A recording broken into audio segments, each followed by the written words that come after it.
We may start this meeting November 17th, Sunday, 2024. It's all good. It's all God.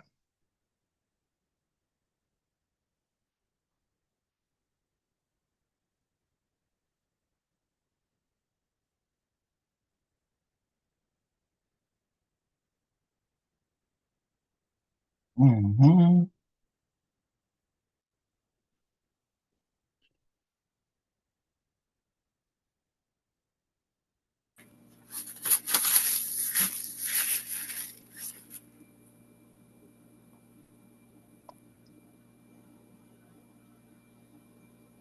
Good afternoon. Hey, good afternoon, Jerry. How are you doing? Oh, can you see me? Wait a minute. Glad to see you. Good to see you. Yeah. Yeah, I'm just checking. I'm not going to be able to stay, but I hadn't talked to you. I hadn't seen you. So I said, let me just check in and say, I'm still here. I'm okay. Just getting older. Can't remember where I put my glasses. But other than that, I'm fine. You're not you're not by yourself. Yeah. Yeah, I'm not going to be able to stay too long. That's okay. Just your mere presence makes a difference. My dear cousin mentor. No, quit saying that. Quit saying that. No. How you been? I've been fine. I've been fine. While we're waiting, Yeah. uh, unless you, I was kind of I go back every now and then look at the video the meetings, and I pulled up one, and there was somebody who had a match to L.K. Loomis Kendricks, Mm-hmm. and I don't remember what her name was, and I was did she ever figure that out? Loomis is one of my maternal cousins, the Kendricks family. Um, we were able to uh, research to a certain branch. Okay. We didn't get it right specific to specific person, Okay. but that's pretty much how it is. Um, on the surface, we start off and we connect, and then we find out what branch, and then with more one-on-one research, we can find out exactly which family. Yeah, there are a bunch of Burnells who married Kendrick, so it could be just about anywhere, really. Yeah. Hey, just 1 minute. I'll be right back. Okay. Introduce yourself to this. Who is it on the iPhone, please? Theodora, Oh, how are you? how are you? How is everybody? Fine. Hello. Good. Yeah. Well, here's my cousin Francis, and this is Theodora. I'll be right back. Oh, okay. Francis? Yes. How are you, Theodora? So you're a Yes. boss? You're a boss also? They're my in-laws. Oh. uh, I am, yeah, I am a Maxwell. Maxwell. We're And oh, okay. and Maxwell's married a Moss, a Nelson. I'm related to Diane. And I've got about 12 cousins coming off the Moss and Nelson lineage. Oh, okay. Where's your Nelson family from? Virginia, Virginia? Yeah. Middlesex, Oh, Middlesex, Virginia, oh, okay. So you're probably going back to Alabama. Is that correct with your Mossy? Georgia. Georgia? Yeah, yeah. I think everybody's from everywhere.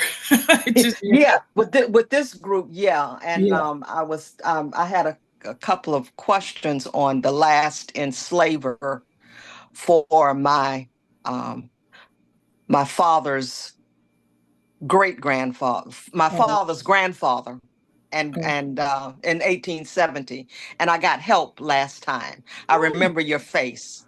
oh, yeah. Was it Jerry's? I think it's Jerry's grandmother. I get him wrong. She was.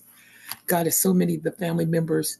She either is my grandmother's half sister. My connection to the Mosses is through my Burnell family line. How do you spell that name?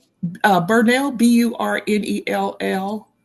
Okay. They're originally from Alabama, but they were enslaved in Arkansas. Oh, okay. Yeah, Okay. yeah, that's what it is. Yeah, Uh, yeah, it's just trying to find everybody. And Yeah, where are you? Where are you? What state are you I in? live in California. I live in Carson. I live in the Los Angeles area. Okay. Mhm. And your name is My name is Frances. Maiden name is Owens. Last name Haywood. Francis Nay Owens. Uh, And that's Hay or Hey? Haywood. Okay. One of the governors of the colony of South Carolina, the colonial name is spelled with an E. Oh, Just checking. I, I do the very same thing. I was hoping you'd say it was Owens because my father's family is from South Carolina originally, and they moved to Arkansas. And my ex-husband's name is Haywood, but they're from Texas. Okay. Yeah. I'm stuck in the colonial period. Well, maybe I need to talk to you because that's where I am with my father's family, trying to get past slavery. I've got everything, but I can't quite get because of I think it's just all the name changes that the family went through, Dillards and Owenses and Rays, and yeah, it's interesting. It's interesting. Oh, okay. Well, now you are connected with Wikipedia. Did I? Mm, no, I'm not. No, no, not. You said Wikipedia? What? Yeah. What is what? How do you? What your expertise? I can't remember. From the last session. No, I haven't. I haven't been. I've just checked. I haven't been for a while. I just checked. I was just so. Not no. You didn't come on the third. No, I didn't come on the third. No, Oh, okay. I hadn't seen You Jerry got in a a while. twin. You got a twin. That family resemblance. Jerry could probably explain that. Okay. All right then. Well, but I Mhm. thought I Oh. talked with you. But if you weren't here, it had to have been one of your cousins. More than likely, I'm related to everybody. Well, welcome to the family. Well, thank you. Welcome to the family. This is my second meeting, Zoom meeting. Uh, So I listened to the questions intently. yeah, I don't come as frequently as I should, but I come, and then when I do, I come. I just always go back to what my mom used to tell us as kids.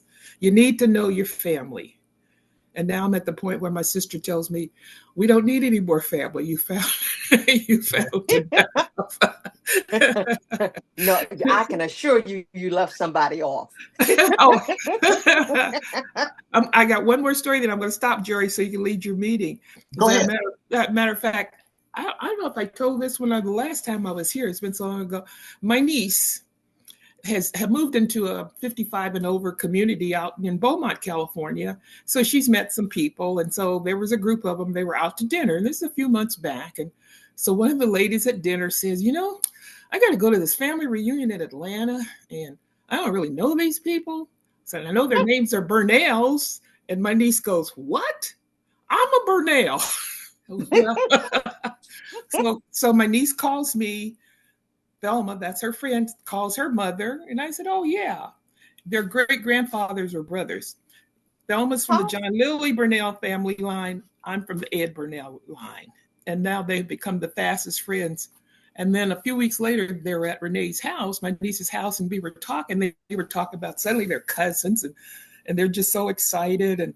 And that somebody said, "Oh, I've got a DNA test on Ancestry." And I said, "Well, what's her name?"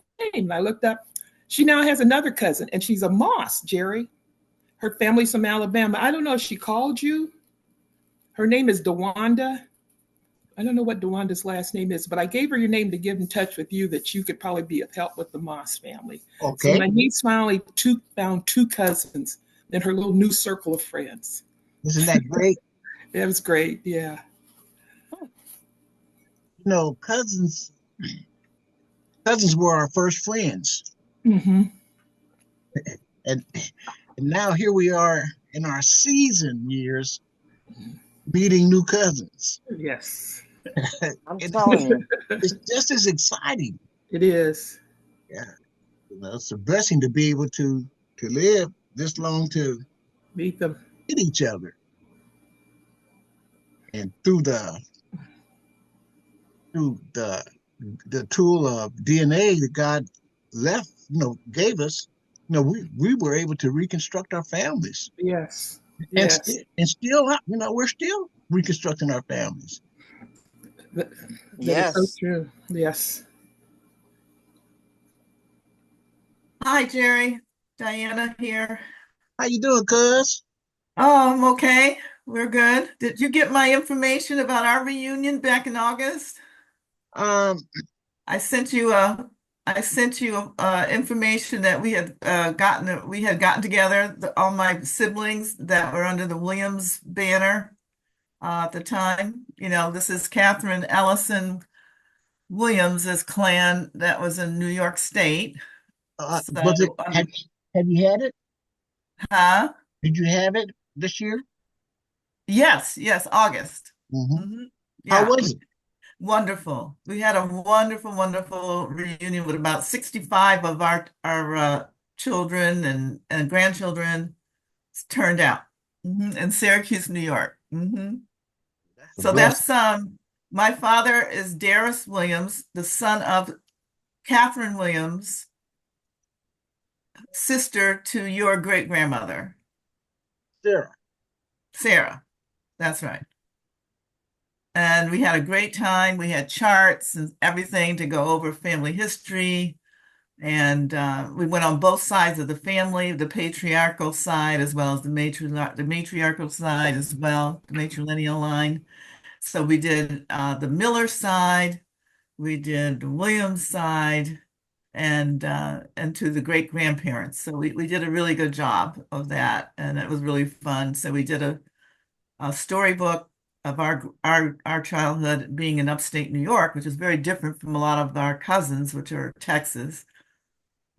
So we had a very nice reunion with that, and the kids were very appreciative. That's what really amazed me is how much the next generation was very appreciative of the information. Most of them don't know anything about the Texas connection other than my parents, little about their great grandmother, connection, put it that way. Most of them don't know anything about, the my mother's side of the family. So we did both sides, which was quite extensive. And Did I you did quite a bit of research. did you And discuss any? so my brother and I put together quite a bit, a Did booklet. you Yeah. did you discuss the black gold The black gold. oil No, I'm, oil in the family? the what? Oil Oil. in the family. Oh, on how there isn't any or there wasn't any for us, put it that way. So yeah, I mean that was a discussion that I don't even think they're aware. The next generation or the two generations removed, they're not even aware of what Texas did or offered. I mean, like I did explain to them the land that Catherine Ellison had. And there was no black gold for her side. So whoever had got hers, they got it. So that's it. But we still hold the mineral rights to the land. There you go. Did you hear that, hmm Francis? The mineral rights. Yes, we still hold the mineral rights. Sandra, you spoke to her, right? Our cousin Sandra Thomas, and she was really, really good in making sure that our mineral rights were being held in place, that we were keeping that. Hmm. That's great. Okay. And And I have not been here for a long time. I'm I'm amazed that you're able to do this twice a month. So good on you. well, I want to use the time that I have wisely. That's right. That's right. By Yeah. by the way, Francis, I plan on coming up to Long Beach for Thanksgiving. Oh, I'll be out at my. How long gonna be up? Oh, maybe 4 or 5 days. Okay, I'm going. My sister lives out in Indio, so I'm going out to her house Tuesday, and I should be back Friday. No, let me know. Yeah, I'm gonna spend Oh, Thanksgiving with her. yeah, Yeah. that's same kind of situation. I'll be with Jerry, my son. Okay. Mhm. Okay. So maybe Friday or something. I can meet Yeah, for lunch yeah, or dinner. I'll, I'll still be there. Okay, I got your number. I'll be in touch. Yeah, Diana, your comment about young people not knowing when I was telling the story about my niece meeting her new cousin. I always tell people I don't think they're listening, but they really are listening, and They she picked are. up on that immediately. Yeah. And my favorite little story is I've got two great grandnephews. One's I forget, one's 9, the other's 12, and I've been when they come to visit, they live in DC. I always try to say I got at least 15 minutes to tell them something. And so I told them on my dad's side, it not I didn't do it. It's the help of his name is Melvin Collier. He traced my part of my paternal line back to Africa to Jack, and his name was Jack Turner. So I'm sitting here talking with when they were out last Thanksgiving, and I suddenly called him Jack Brown. So I'm talking about Jack Brown this, and suddenly the 10-year-old says, Aunt Dolores, his name is not Jack Brown. His name is Jack Turner. I said, hey, I'm done. I don't have to tell them anything else Right. this visit. They got it. Right. And so I always say they're listening. You may not think they are, but they They were appreciate very excited. I was impressed with their excitement. So, and question. it. I was blown Yeah. away with the Yeah. fact that they Yeah. wanted to know. Yeah. So Yeah. we Yeah. did a nice booklet. I'll just Yeah. quickly. We did a nice booklet that I don't think you can see it, but anyway, it was Yeah. our Yeah. story. Uh-huh. Oh, wow. Uh, where we put together my brother and I. My brother, I have a. Can you see that? I don't know.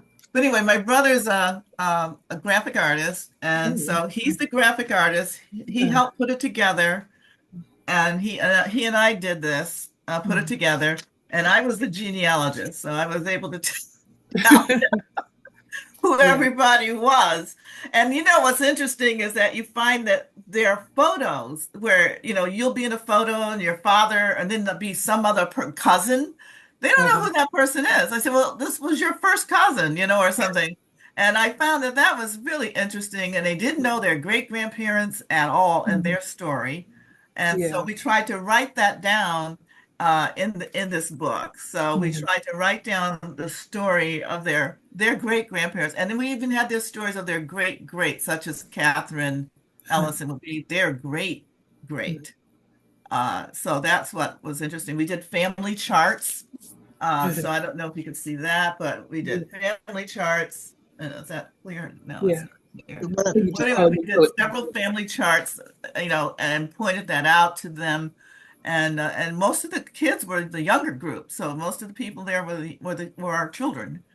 Even yeah. my children don't even know. My son goes, "Did I do all that?" I said, "Yeah, you were part of all this. Yeah. You Yeah. really are." So that was really good. That encouraged me. I've been kind of down Mhm. the last few weeks, obviously. Mhm. Um, and then I lost a cousin. We have a Bermuda line, and so we really were able to go back to the Bermuda line quite far. And 2 years ago, I was in Bermuda visiting my relatives there. And so we just lost our Mhm. real connection to Bermuda. She died just 2 weeks ago, which I'm kind of depressed between that and I'm sorry, but I don't know about where you stand, but the election depressed me. So I'm I'm coming through a depression here. So it's been very hard. Yeah. So anyway, and so I decided, gosh, if one thing I need to do, I had stopped doing all of this after the reunion and everything.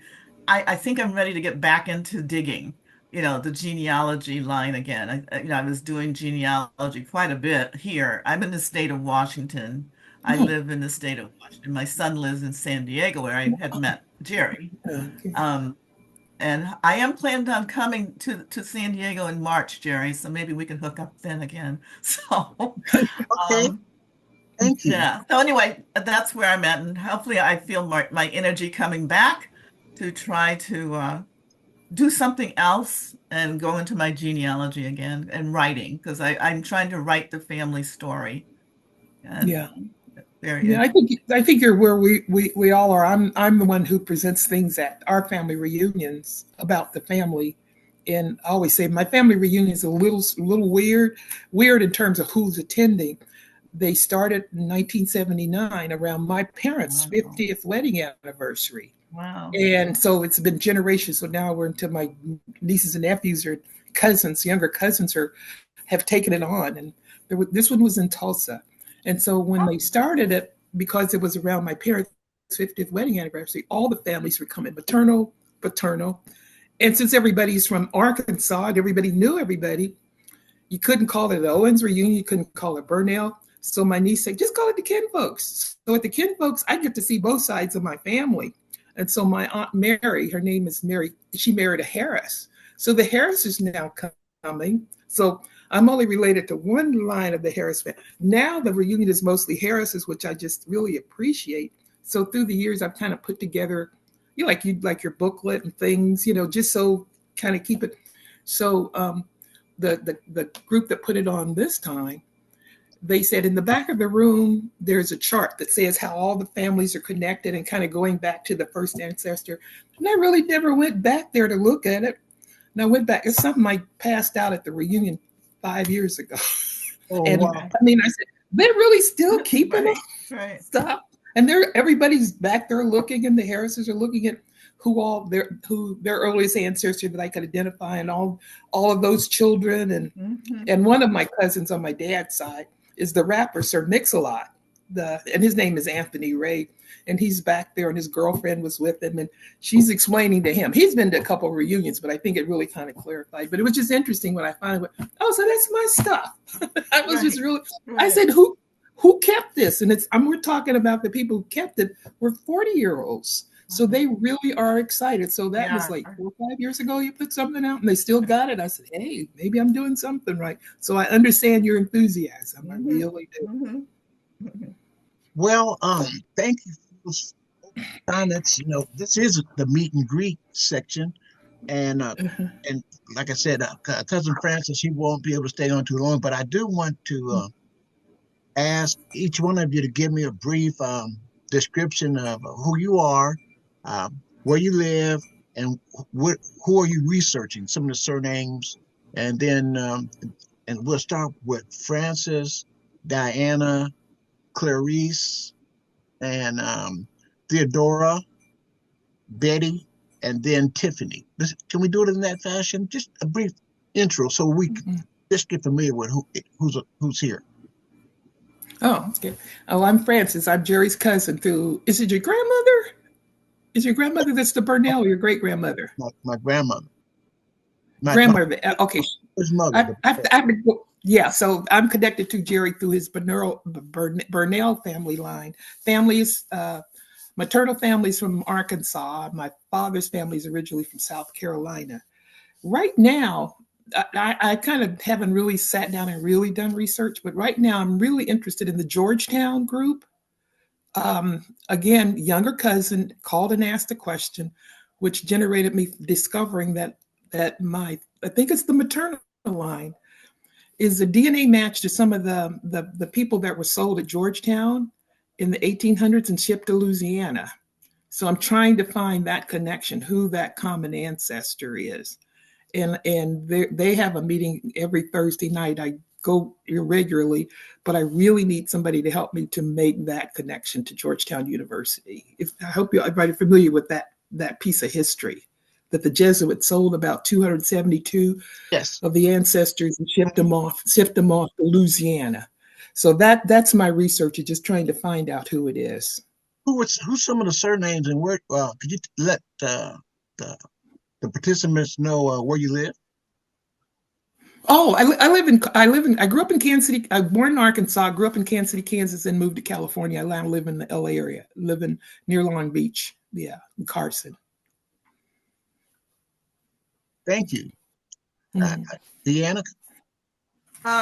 Well, I introduced myself. I'm Diana Williams. I can give you my whole name, which would help. It's Diana Williams was my maiden name, Peoples Anderson. And Williams is the history of my father's side. in Texas, in the Luling area, Luling Lockhart. And I'm researching more on my the paternal great grandmother's line, which is the real interesting line. Um, and my father, he after World War II was stationed up in Syracuse, Rome, New York, and that's where we were raised. So there's 9 siblings, and we call ourselves the New York Nine. So, so we live in this wilderness timberland that we were raised in up in Rome, New York. So that's why we had our first reunion this August, where we actually decided after both our parents had passed that we're going to have a reunion, and we did. My mother's side is the Miller. Her side is also on her father's side was a miller in Texas, Llewellyn Lockhart, and his Joseph Miller, and then May Fletcher or Guy Miller. Those were all my uncles and cousins, and so they're still there in Texas. Um, and then on my maternal grandmother's side is Bermudian, and most of all of them have passed now, except for the one I told you just passed 2 weeks ago. So we had a really sort of intimate connection with them in Bermuda. And so that line is still being researched because my great grandfather is a question mark about his lineage. And then my great grandfather or great grandfather on my father's side, there's still a big question mark that we're researching still because we, in our DNA studies, we found out we had the Ashkenazi Jewish line, and we don't know where that came from. So anyway, we're still researching that, and that's still a big question mark in our history. Um, and it's hard to get information on my great grandmother and the situation between my great grandmother and this person.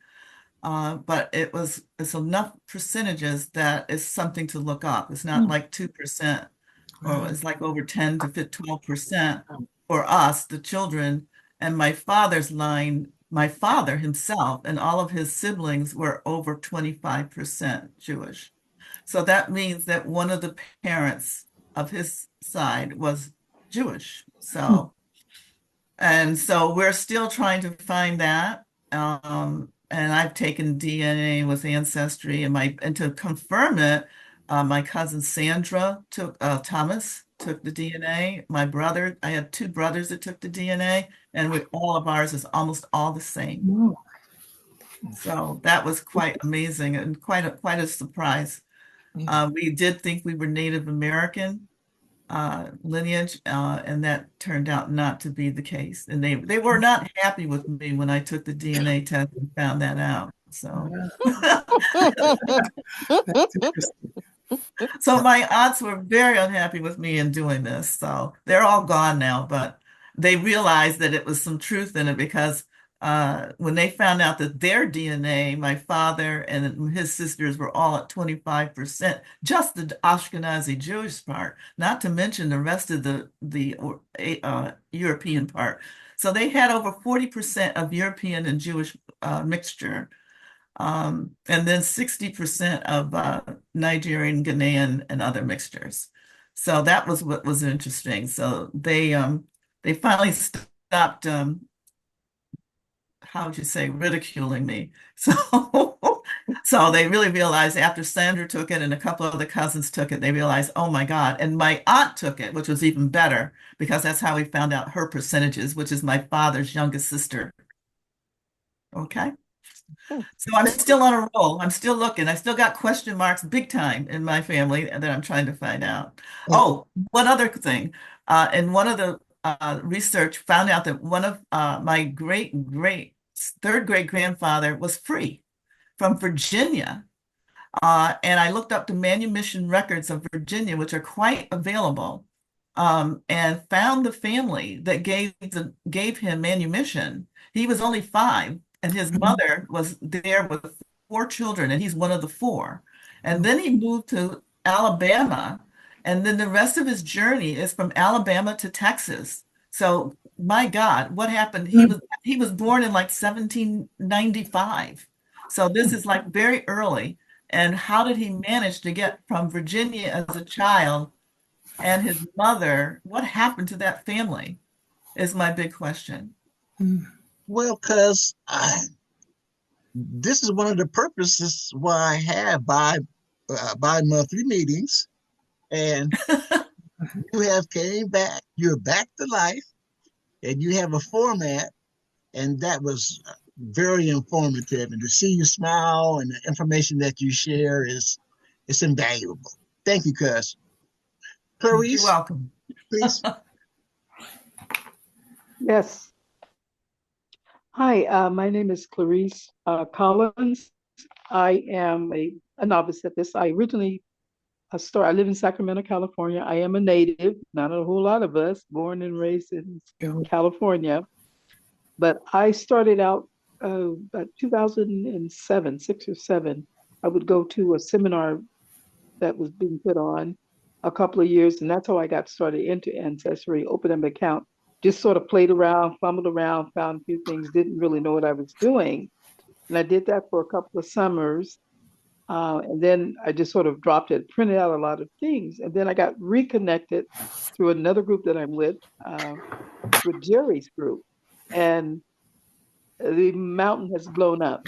I just recently had my DNA done, and I just recently talked with Jerry. I got in and tried to fix a few things myself and just got totally bombarded and lost.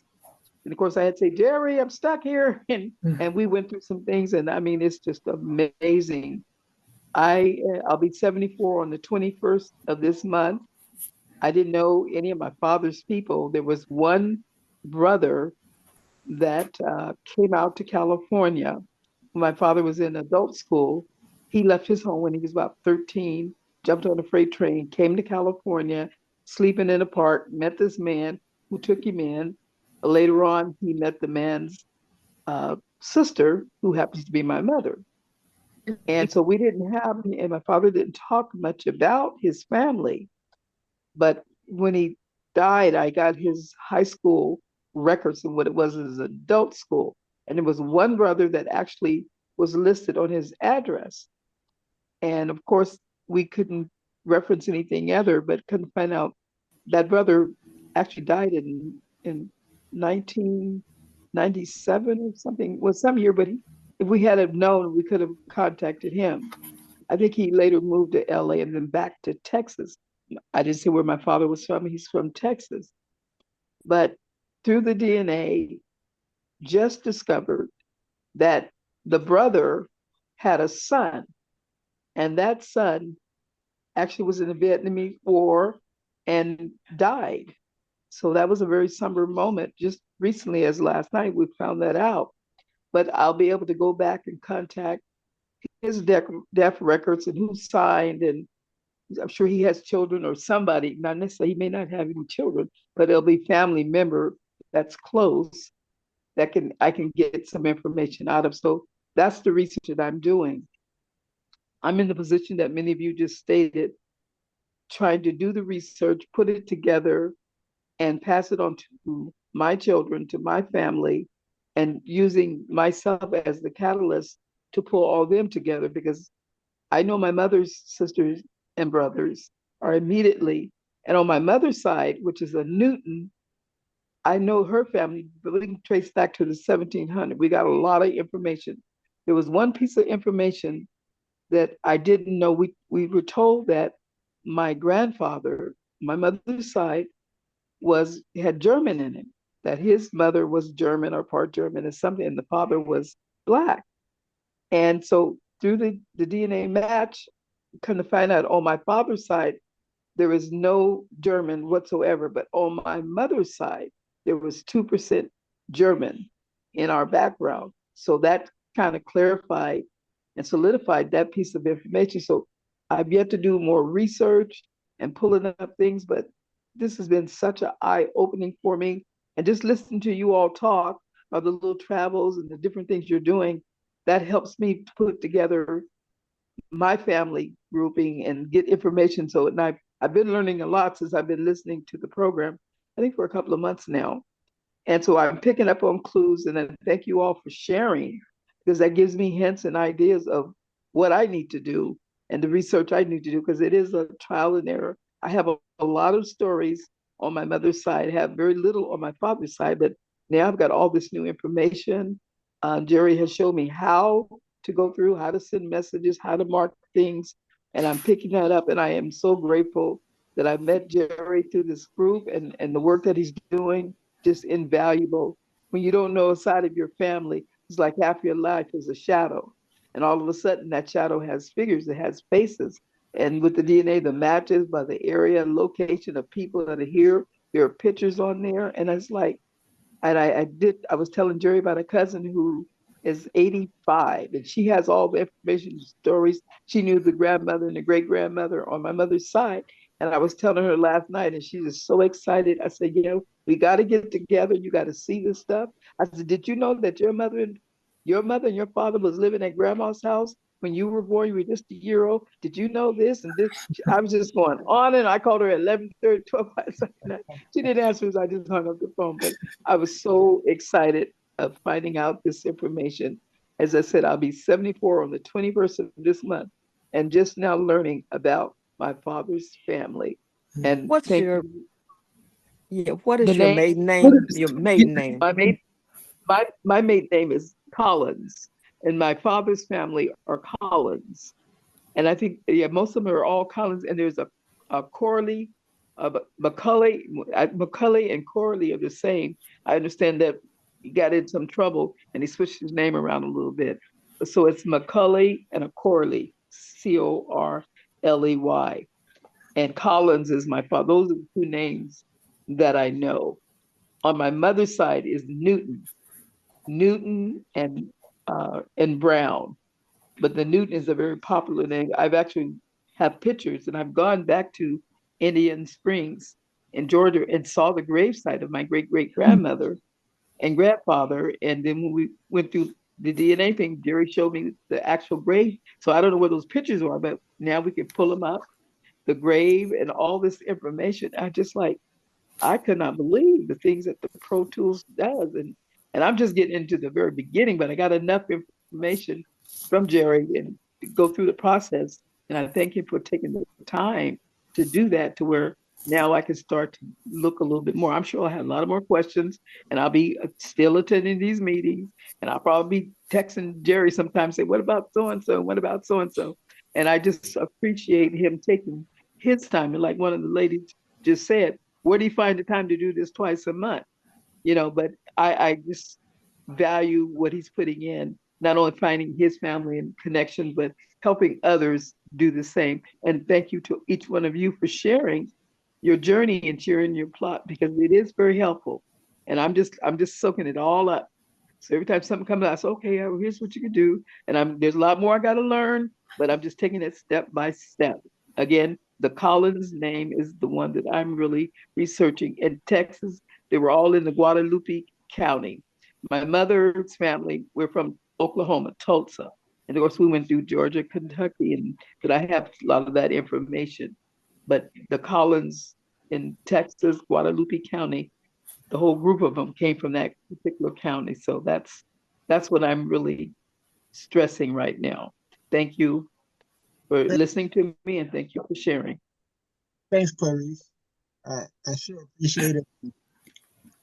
This is the fruits of the harvest, to see everyone and the time that we put together and sharing our experiences. It means so much. Gives us hope, gives us a purpose. Theodora, please. Yes. Thank you all for sharing. And I am from Georgia, and we call it Wiregrass, Georgia, and Wiregrass, Florida.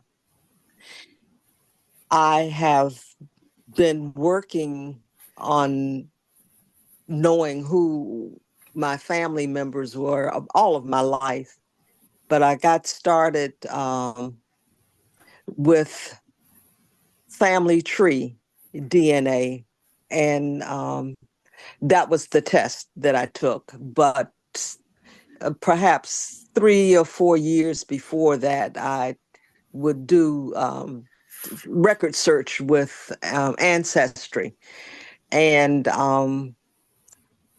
was able to talk with at least one cousin, who a second cousin, and the Maxwell is my maiden name, and so we shared.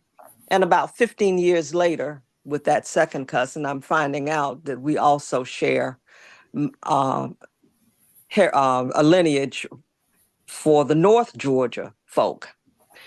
And I'm an only child. My mom was an only child. And I do have half siblings, did have them. They're both deceased now, on my mom's side, but no children for my father. At least none that I recognize at this point. Yeah. But I have been working with the second cousin on the father's side, and we share a lot of things because of my being an only child. Her grandmother was was older than my grandfather.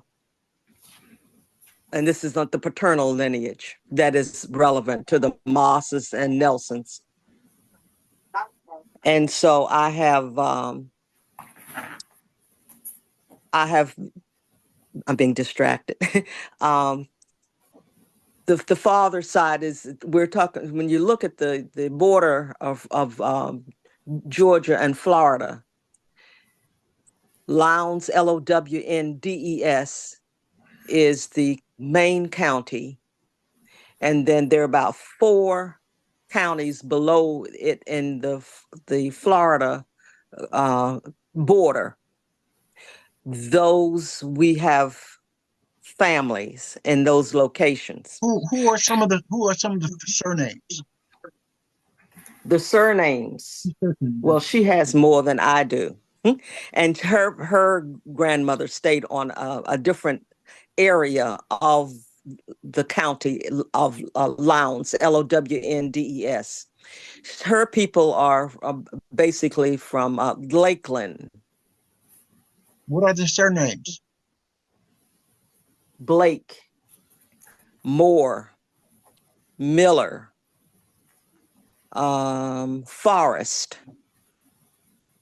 Williams, and of course Maxwell and Martin. And if I might ask, do you, Theodora, have a GEDmatch number? No, there was an issue in receiving the kit because of the zip code address. Mm-hmm. And because I did not want to use the strict protocol. I understand. Where do you live? Silver Spring, Maryland. East Coast. I can give you the zip now if it's safe. Oh no, I just said, this is you're amongst family now, but like keep it to yourself. Okay, that was the other thing, but it's Silver Spring, no S on the spring, Maryland.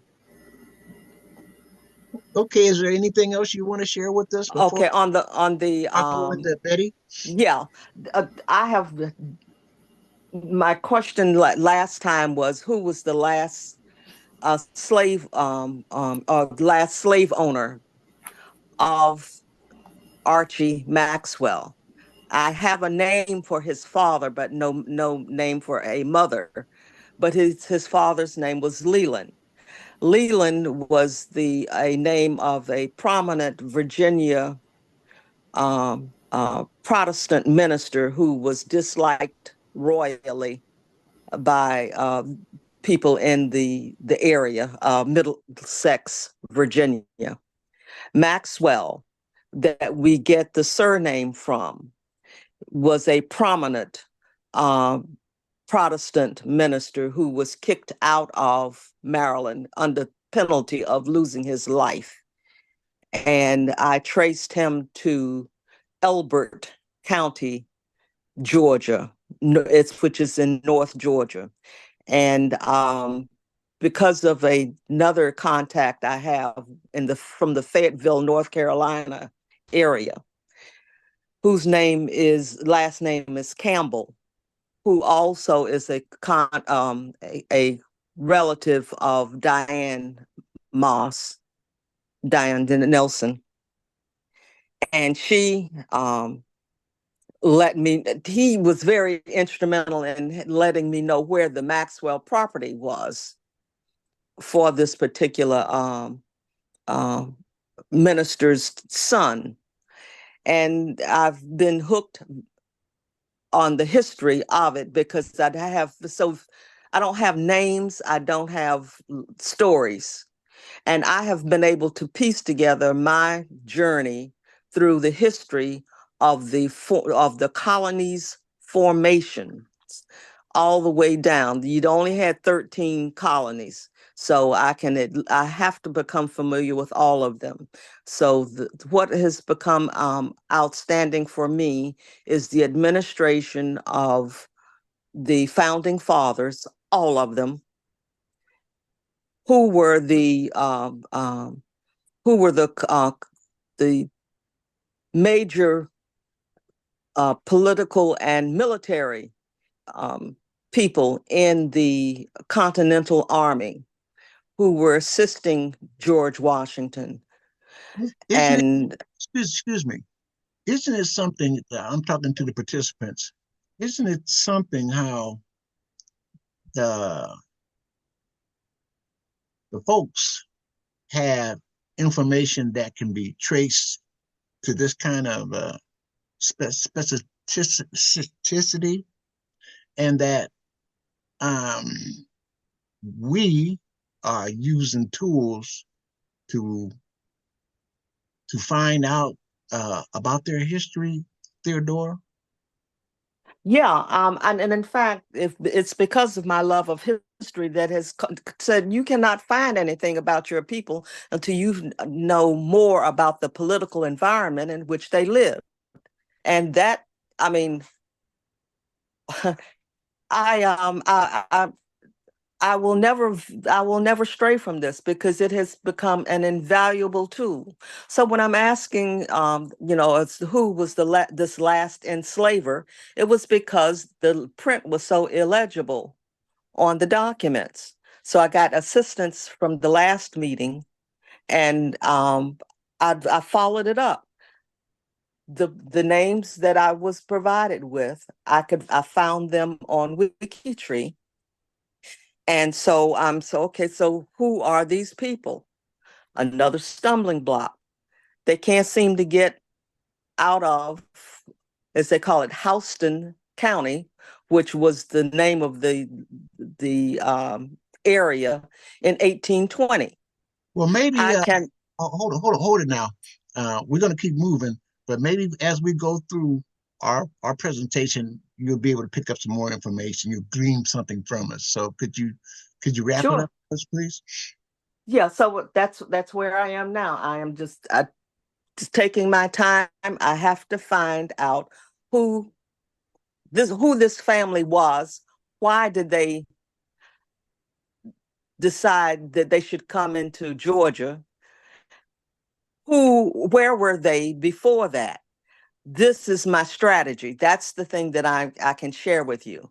I have Theodora, Francis has a question for you. Okay. Go ahead, Francis. Go ahead. Sorry. No, after she finished, I don't have a question. It's just something I wanted to share. You want me? Oh, okay. Okay. Are you wrapped up? Are you wrapping it up, Theodora? Yeah, that's basically it. That my knowledge of what where my father's people come from is going to be directly related to the strategy I have for pulling out their history. I've done a much better job, quicker with his maternal lineage, but I'm having the devil of a time with the paternal lineage. Well, let's keep And so pressing. I'm stuck. I'm stuck with great grandparents, and I've got 2 names of great great grandparents for each, but I'm missing, the other half of the line. But that's where I am, and if I may not ever be able to get too much from it.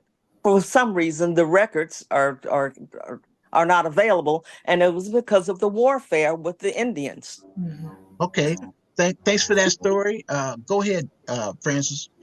Yeah, I just wanted to share because all of us, I guess, are on Ancestry, and I just wanted to share about a month and a couple months ago.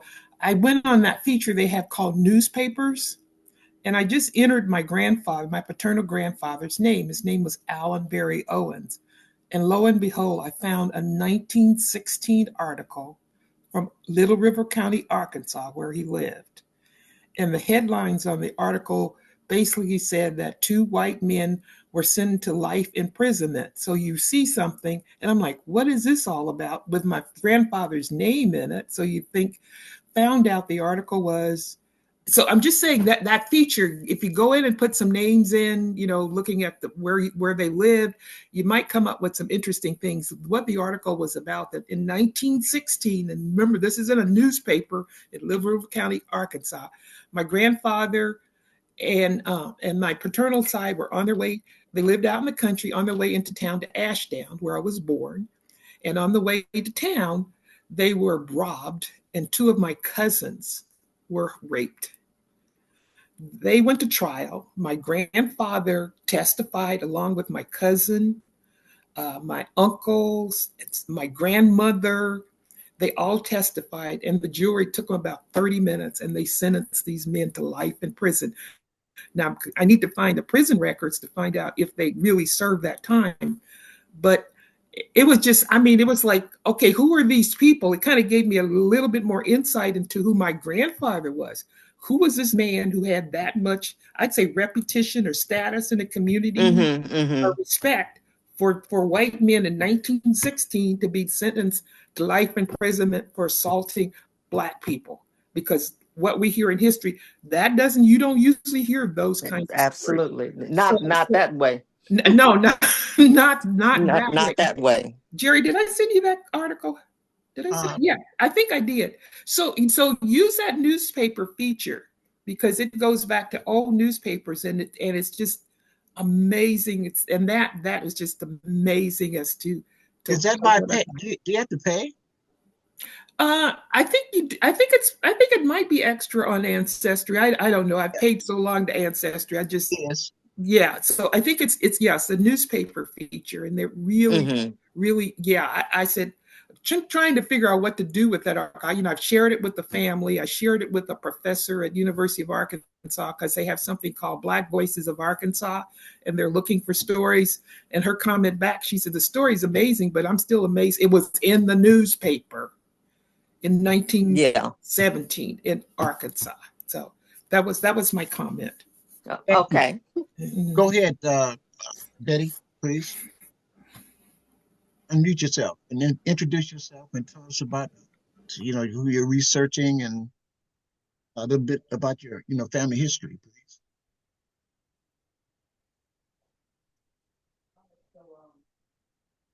She's pulling it together. This is a DNA cousin of mine, Betty Cass Swain Cass, and she's she might not be able to. She can listen in. Can you talk, Betty? I'm Betty Swain Cass. Yeah, go from ahead. Texas, and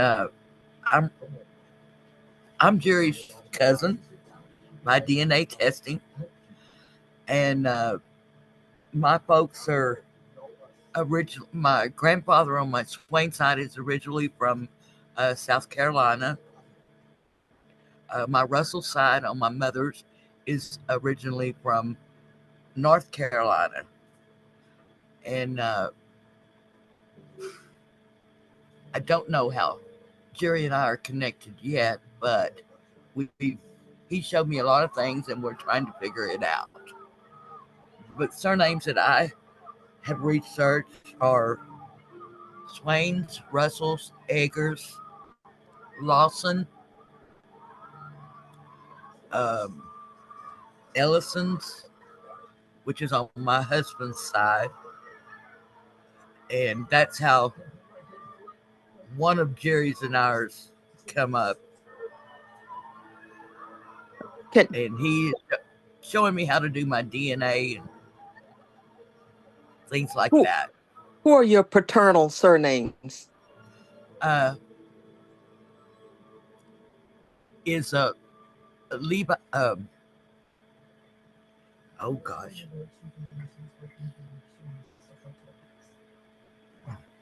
Well, the maternal ones, because some of these names I'm familiar with. Okay, my maternal is a Russell and Egger. That's my grandparents. And then, hang on. My Russell side is John Roosevelt Russell and Anne Margaret George. And my Swain side, just a second, let me look at my tree, is Robert Swain from South Carolina. I'm trying to see who he was married to. Elizabeth Ward. I have a lot of surnames of Brown. Well, Betty, Lattermill. Betty, yes, and Theodora. Yes. The connection and with Betty, she's a DNA match, and she's a DNA match on my mother's side for sure. And what we're doing is one of her, every one of her skills and talents is conducting research with Find the Grave, and she uses that. Okay. She uses that as a research tool, and she's helped me connect with family members using that tool. And she's able to go to different cemeteries. There's people who are managing the different memorials, and Betty's able to contact them if she has more relevant information, or if somebody has the wrong information on your relative's memorial. There is a process of getting it corrected, and so that is one of her, uh, extreme talents.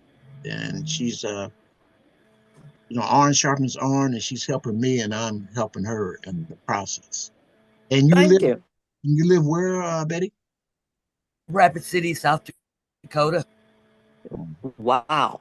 I just What thought what part of Texas is Betty talking about for her family, or the Ellisons? the Brownwood. It's our Brownwood, Texas. It's our Who? people. Go ahead. It's our people. County. I didn't hear you.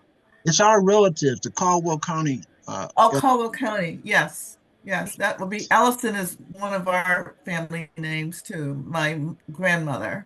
Yeah, she has Betty has, we have the will, the 1852 will of Thomas Ellison, and with Betty's research, with the Find a Grave, we were able to find these Ellisons all the way to Virginia, the brothers and their migration patterns.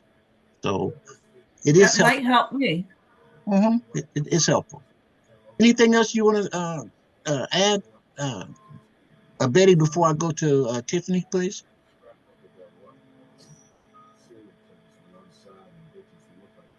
Betty, Yes, sir. is there anything else you want to add before I ask Tiffany for her opening remarks? I have a lot of the surnames that y'all are talking about in my tree. Okay, we'll explore those uh, soon. As a matter of fact, she has 101,000 people in her tree. Oh, Lord, have mercy. Come on, Tiffany, give us a intro about yourself, who you are, and Wow. where you're from, who some of your DNA surnames. All right. So, my name is Tiffany Walton King. My maiden name is Walton, and that comes from our paternal side. And my father is born and raised in a little town called Marshallville, Georgia, which is right outside of Fort Valley, Georgia, or I guess everyone know where Macon is. And Yep. I think someone mentioned earlier Houston County. That is Yes. where my family is from. It looks like Thank you. It looks like Houston, but it's pronounced Houston. I've been corrected a lot, so I have it down pat. It's Houston County. Yes, And ma'am. the surnames on my dad's maternal side are Skinner, Gray, Johnson, Armstrong, and Dawson. On my dad's paternal side, it is Walton, Walden, and Waller, but that's all the same family. So somehow I'm my side, we're the only Waltons. Everyone else is Walden. So I don't know what's going on there. And it's also Hooten. Hootens were mostly Native Americans. And am I missing anybody? Oh, Halliburton. Halliburton were from a place in Durham, North Carolina, Oak Grove. It's like I think it used to be a plantation, but it's gone now. And on my mother's side, my mom is born and raised in Ouachita Parish. Um, that is Louisiana. They are mostly Morehouse pairs, and their surnames are Conway, Connor, Seegers, or Segal. It depends on who said it and how it's written. And on her paternal side, it is Jones, Jenkins, Miller, and Bale. And I think I have everybody, I think. And Whitfield. And I don't know how the Whitfields tie in really. That's a little confusing. So I think I hit. Well, looks like we're going to be talking. Yes. And I live in North Carolina. That is Well, where I live now. Raleigh Durham area. oh, okay. When I reached out to you, what what side of the family did I indicate that we were related on? So some Iris and William Lee sent it to me, and we're trying to figure that out. Do you have a The- GEDmatch Kit number? yes, I do. I have mines up there, but I also have I'm in the process of getting family members to take DNA tests that are not so far down the line like I am, that has been pulling teeth in a struggle. But I do have GEDmatch, and I'll put it in the chat because I do have it. Oh, And I also have a great aunt too that took one. thank you so much.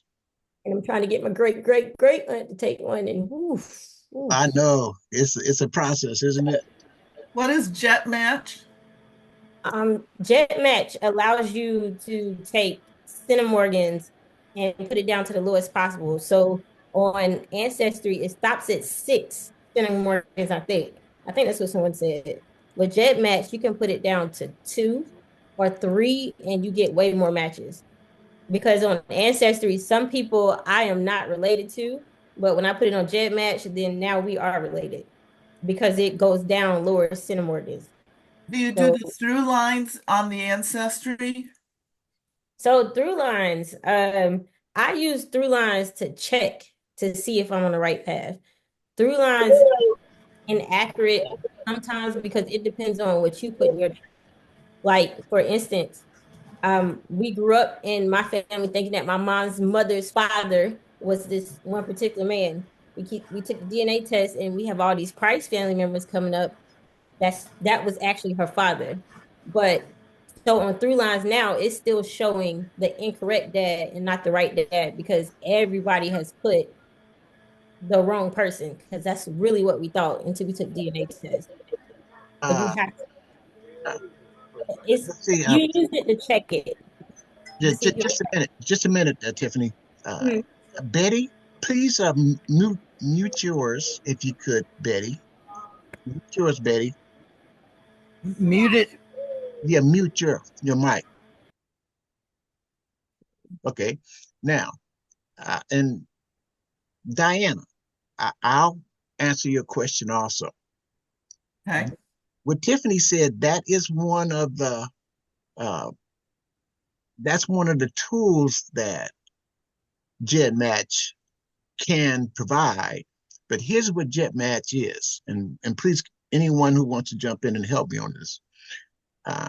GEDmatch is like an ancestry DNA shop, and different test services, 23andMe, My Heritage, uh, what's some other ones?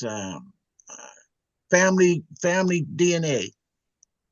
Individuals who've taken tests on these different platforms, GEDmatch has a platform like an Amazon DNA. You can upload your raw DNA to GEDmatch, and that's how you connect with different relatives uh, from different platforms, and you don't have to buy all these different platforms.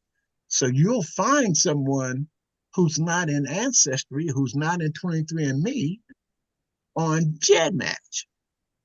And the GEDmatch, when it started, it has some privacy issues, meaning it's not a platform that you want to just blast like a shotgun. You have to go more specific. You have to respect people's privacy.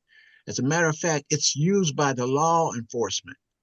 Uh, it was used to connect to find the Golden State Killer, for example. They used the DNA from a fourth or sixth cousin, and they traced it down to a person that was um, in the San Francisco area, quote unquote. And this gentleman went to a coffee shop, took had some coffee, threw the container away. The investigators took that coffee container and they linked him. He was the Golden State Killer. That's how they found him. And so you see different programs. It was through GEDmatch, and so you will see that. And so when you upload yours, you'll have to ask, you'll have to tell them, hey, it's okay to use my information, or you can tell them, no, don't use my information for that purpose. So that's what the platform is. And it's very helpful in connecting people who really want to know. Uh, Another source, do I have other relatives that aren't on Ancestry? And I found a great, uh, a grand nephew that's on there who matches me about 900 centimorgans that doesn't show up on Ancestry. So that's just an example of what that is. It's an Amazon DNA platform, and different platforms, people, they choose to put their information up there, and they give you a kit number, Diana, and you can compare kit numbers. And you'll see what individuals just have done today. They put their kit numbers in the chat, and then we'll open up that Amazon DNA GEDmatch, and we can compare kit numbers, and then they'll show us different people we are related to. Huh. All right. Thank you. Is that did that clarify? It's a lot. It's a lot. It's a lot, Tiffany, did but that it's clarify something to itself? consider because everybody doesn't go on Ancestry. I understand that, you know. So this is like from and what's going to happen to all the people that were on 23andMe that's crashing, you know. Yeah. Oh, yeah. There's a big issue with that, and we deal with that on our um, Freeman's Freeman's Friday Bureau. Deborah, you'll elaborate on that. Could you tell us about yourself, please, Deborah? Sure. Hello, Cousin Jerry, and hello, everyone. My name is Deborah Maddox. Can you all hear me? I'm sorry. Yes. Okay, great. My name is Deborah Maddox. I live in Cincinnati, Ohio. Um, I met Jerry actually on Freedmen Bureau Friday. They have their calls every Friday evening. I'm Eastern time, so it starts around 7 Eastern. Dr. Shelley Murphy Brown, Dr. Shelley Murphy is the host, and she's also head of the project that researches the University of Virginia with the Skipwiths, and she's interested in knowing different enslavers or the enslaved who built the university.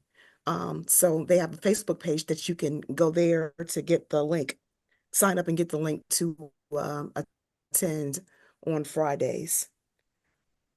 Um, my my paternal, I'll start with my maternal. My maternal areas of research is Union Point, Georgia, to be specific, um, as well as Virginia and Maryland. And the surnames are Sagus, Saggus, Sweeney, Lane, Battle, Watts, Adams, Corley, Chandler, Smith, Fluker, Gear, Flint,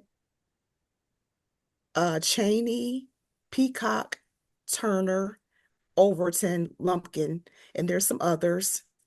And then my paternal from Alabama is Maddox, Comer, Brundage, and there's 16 different spellings of Brundage, but mine is spelled B like the city, Brundidge.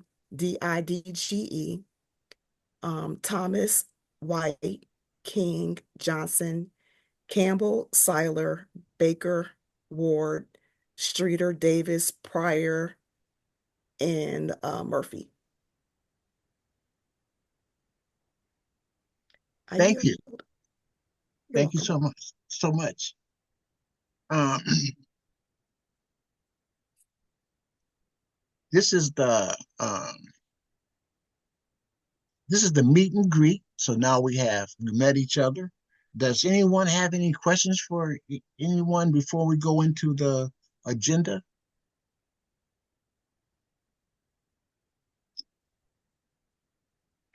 Okay, on the agenda, Betty. Um, Betty's going to be giving us a brief description on the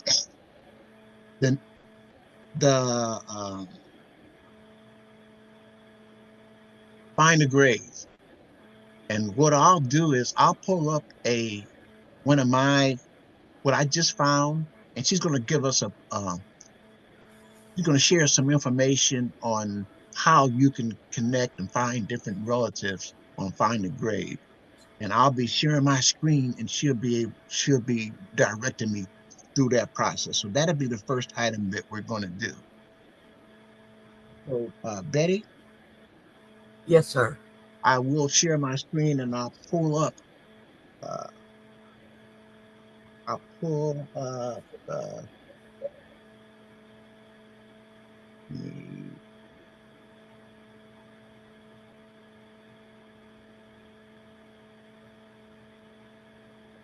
can you can all of you see this platform, World's Find a Grave, right here?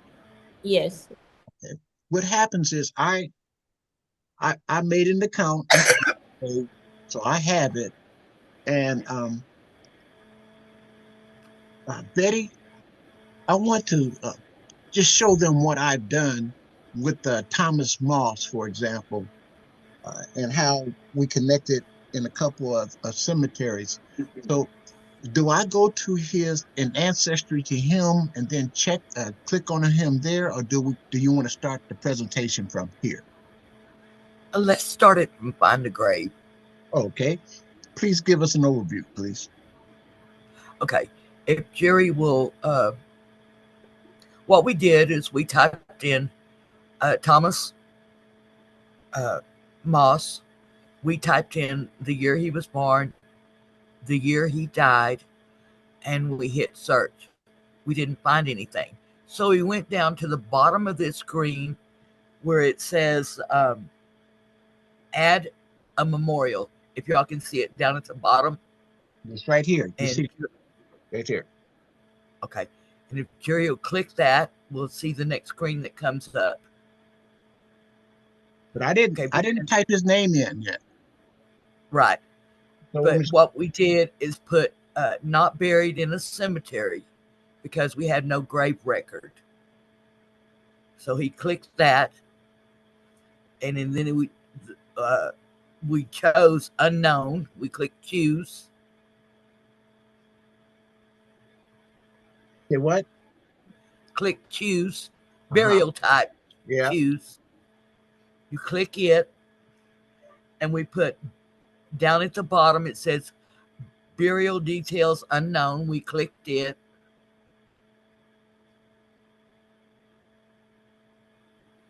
Did you see that? Then okay. Yes, sir. Okay. And then at this point, we hit continue.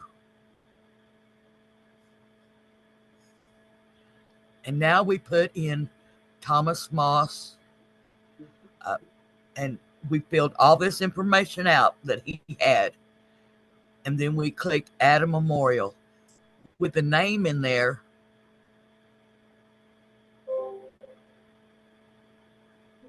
I got Thomas Moss right here.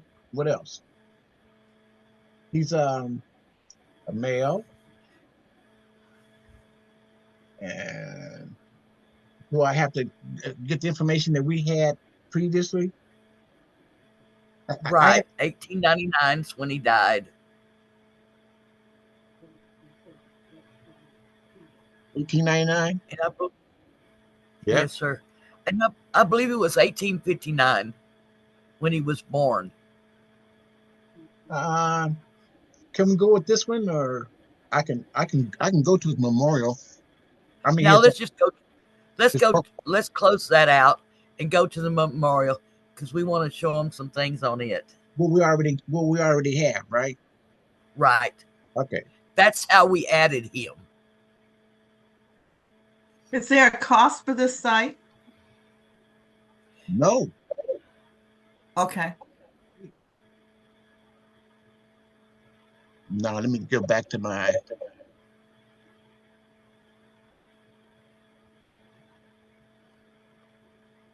This is my tree, and let's go.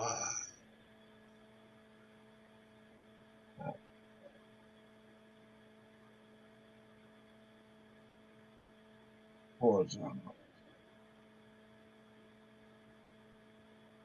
So can you see this tree, everyone? Yes. Yes. Make it a little bigger. There it is. And here he is.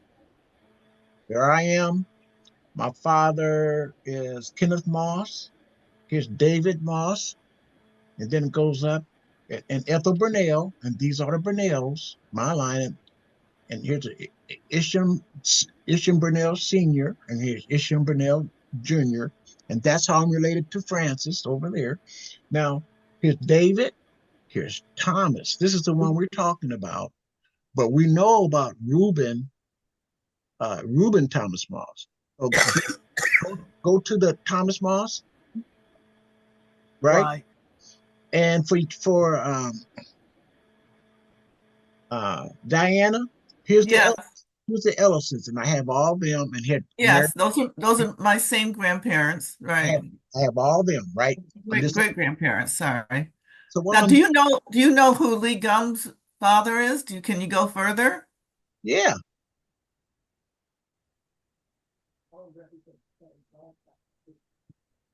Let's see. Begum Ellis. Oh no, I don't have his. I don't have his father. Okay. What about Mary Tabor? Uh, Okay. Oh, no, let's see. Henry we know of, yeah, yeah. but Dan Tabor Sr., that I don't have that name. Oh yeah. But these are the ones, and these are the ones that are in the will. Right. Okay, so we'll go over that later. But see, Okay. I want to include everybody who's in this meeting on both sides of the family. I'm just showing you this is how we research. Now we're rolling. I want to be a whoop, whoop, whoop. All right, let's go. Thomas, go on. Go ahead. Betty. Pull his profile up. Okay. Okay, on Thomas, Jerry doesn't have a birth certificate or anything. So we used a census that lists him and his wife. And Jerry, if you'll pull up Find a Grave, we'll show them how we use that record to verify that. I want to show them. I got it here. I want to show them now. I don't want to go to there. I want to show it. Where is it at here? I think it's the 1870 we used. Yeah, we use that, but I want to show them on Find a Grave him. Is it located here?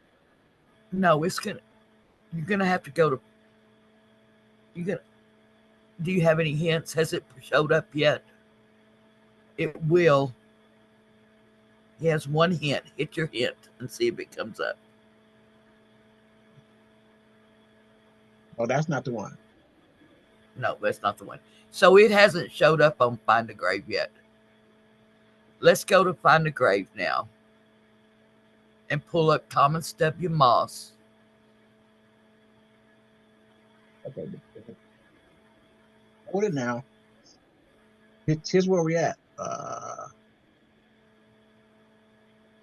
You can also go to memorials over at the top, everyone. Ancestry, home, trees, search, memories. And here they are. These ones that I have on mine. And here's Reuben Moss's. Let's see if we have. These are some that have been compiled.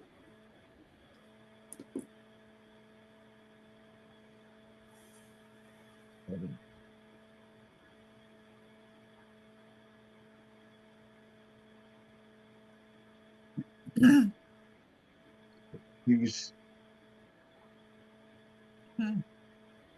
are so any one of you can go to yours and look at memorials and see these are all my it has the memorials on them. You see that? And like let's say Reuben.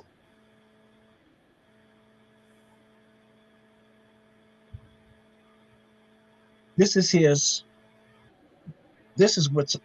what was put. This is him, and this is my second great grandfather, and he's in Evergreen Cemetery. So she showed the picture. So I just want to make you know that is another tool that you can use for your memorials. And you saw those pictures that was on there. So Betty, where you want me to go? Find a Grave. Okay. Run it again. Oh.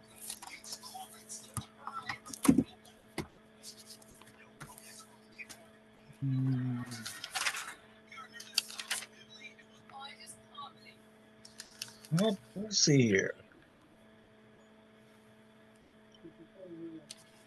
Man, I don't have that right here. I had it open and.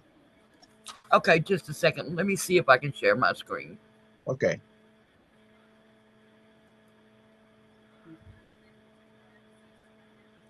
You remember doing it the last time, right? I think so. I think you trained me well. Dun, dun, dun, dun. 10, 9, 8, 7, 6. I ain't gonna put no pressure on you. Take your time.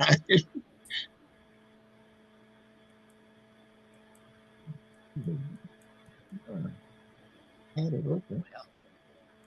Well, So what I you don't do, think it's going to let me. you got to go into it and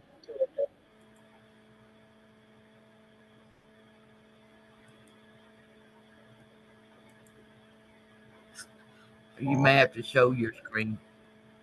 I can't. I'll be My computer I'll be is able way to, too slow, Jerry. okay, I'll be able to. Here it is right here. I'll get it. But I have a new one coming. Okay, I have it. Force all back over here. Okay, everyone. I'm gonna go. I'm gonna do it now.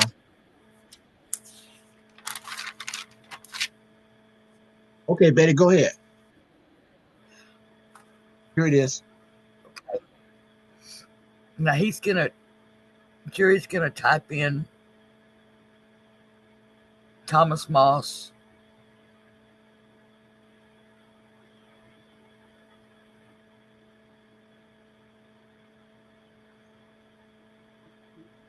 And let's type in the year he died, 1899.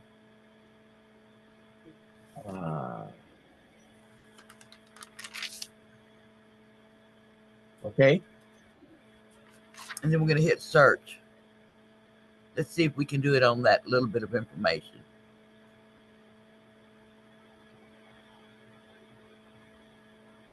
Here it is. Okay. There he is. Uh-huh. Pick on that. Yes, sir. Okay, just so that you all know, can you see these names? Yeah.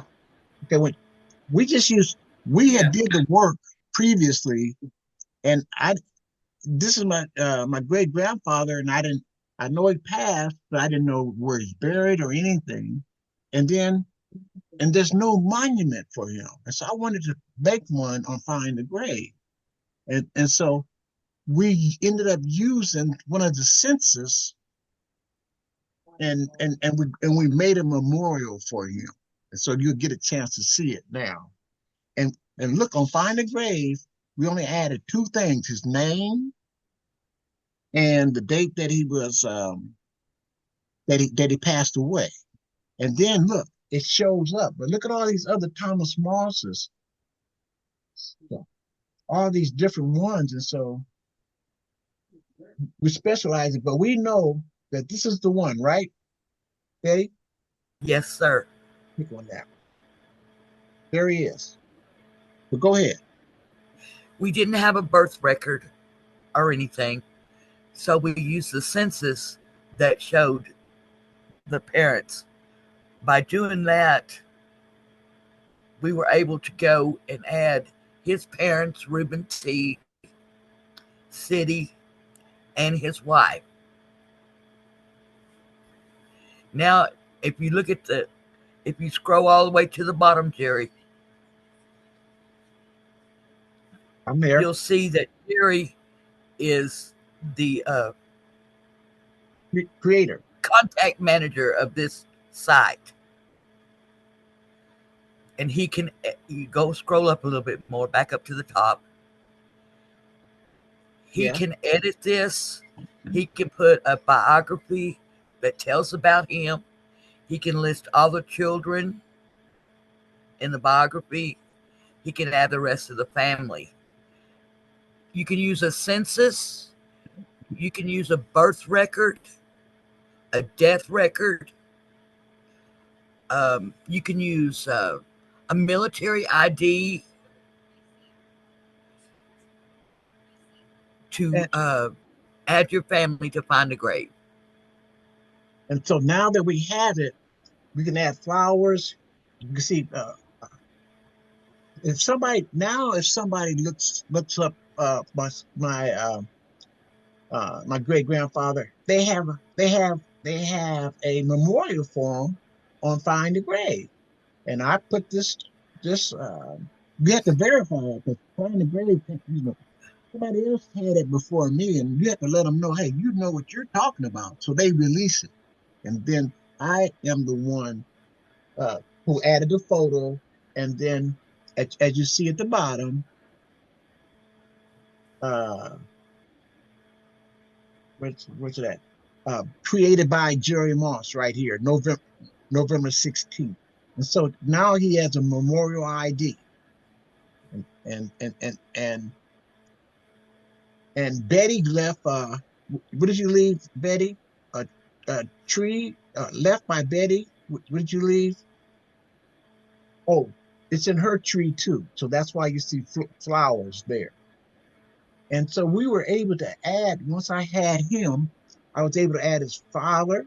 There's Reuben, City Roberts. They both buried in Evergreen Cemetery in Los Angeles. And these are his siblings. You know, my great uncles and aunts, Josephine, Luther, and Samuel. And they're all buried in the same cemetery too. And then this is my great grandmother, Della Heron. We were able to get where she's at. I knew where she's at in Willisville, Arkansas, and we got her burial site, and we bought it here. So I was able to make a memorial with my dear cousin Betty and put a whole memorial together for my great grandfather. And here it is. So when you go and find a grave, we have all the information for him. Now, this should work very well for those jurisdictions that have lost the information for the death of a person. Yes, This is ma'am. like this is something else I need for Archie, because I can't. I think they've misspelled his name, and I wasn't aware that I should insist on looking for how many ways can you misspell Maxwell. I do believe he will find his information under Maxwell, but who provided the information for him is now more pressing than ever. But this Because is which of his sons did it? well, And that would clinch it. Theodora, was this presentation helpful? Yes, In which way? I can begin to build a substitute death information with the name of his father that was handed down with oral history. You can make your own memorial. Yeah. But you got, some of the information is there. And look, we added the different parents. And so also when you, thank you, Betty. Is there anything you wanted to add, Betty, in conclusion on this presentation? No, they can do that with anyone that they cannot find a burial record or anything. They can do it with a census or any kind of information that they have. They can use it on Find a Grave to add, to build it so that it's more searchable. Also, by leaving the little symbol that we left down there, they will know that he's on Ancestry to search to find out more information, or they can contact Jerry from the contact manager and get more information from him. That's amazing, because I've never had a name and census records and no death information. And at that time, that particular jurisdiction had that on the books. I have the information on the death of his wife, but not him. If you've never been to Find a Grave, you might accidentally find something on that surname on there that could help you out. And you could, if he's not there, you could add him. Okay. And Betty, yes, sir. Would you please put your contact information in chats? Are you familiar how to do that? Or I'll be able to... I already put my GEDmatch there. Yeah, but your contact information. I know your GEDmatch. I'm going to. And the participants, family, she is my go-to for that type of research. My Find a Grave, and it takes patience, but if you sit with her, she can go go down the step by step, and then you can create and verify and go find relatives that when you find one, there's others.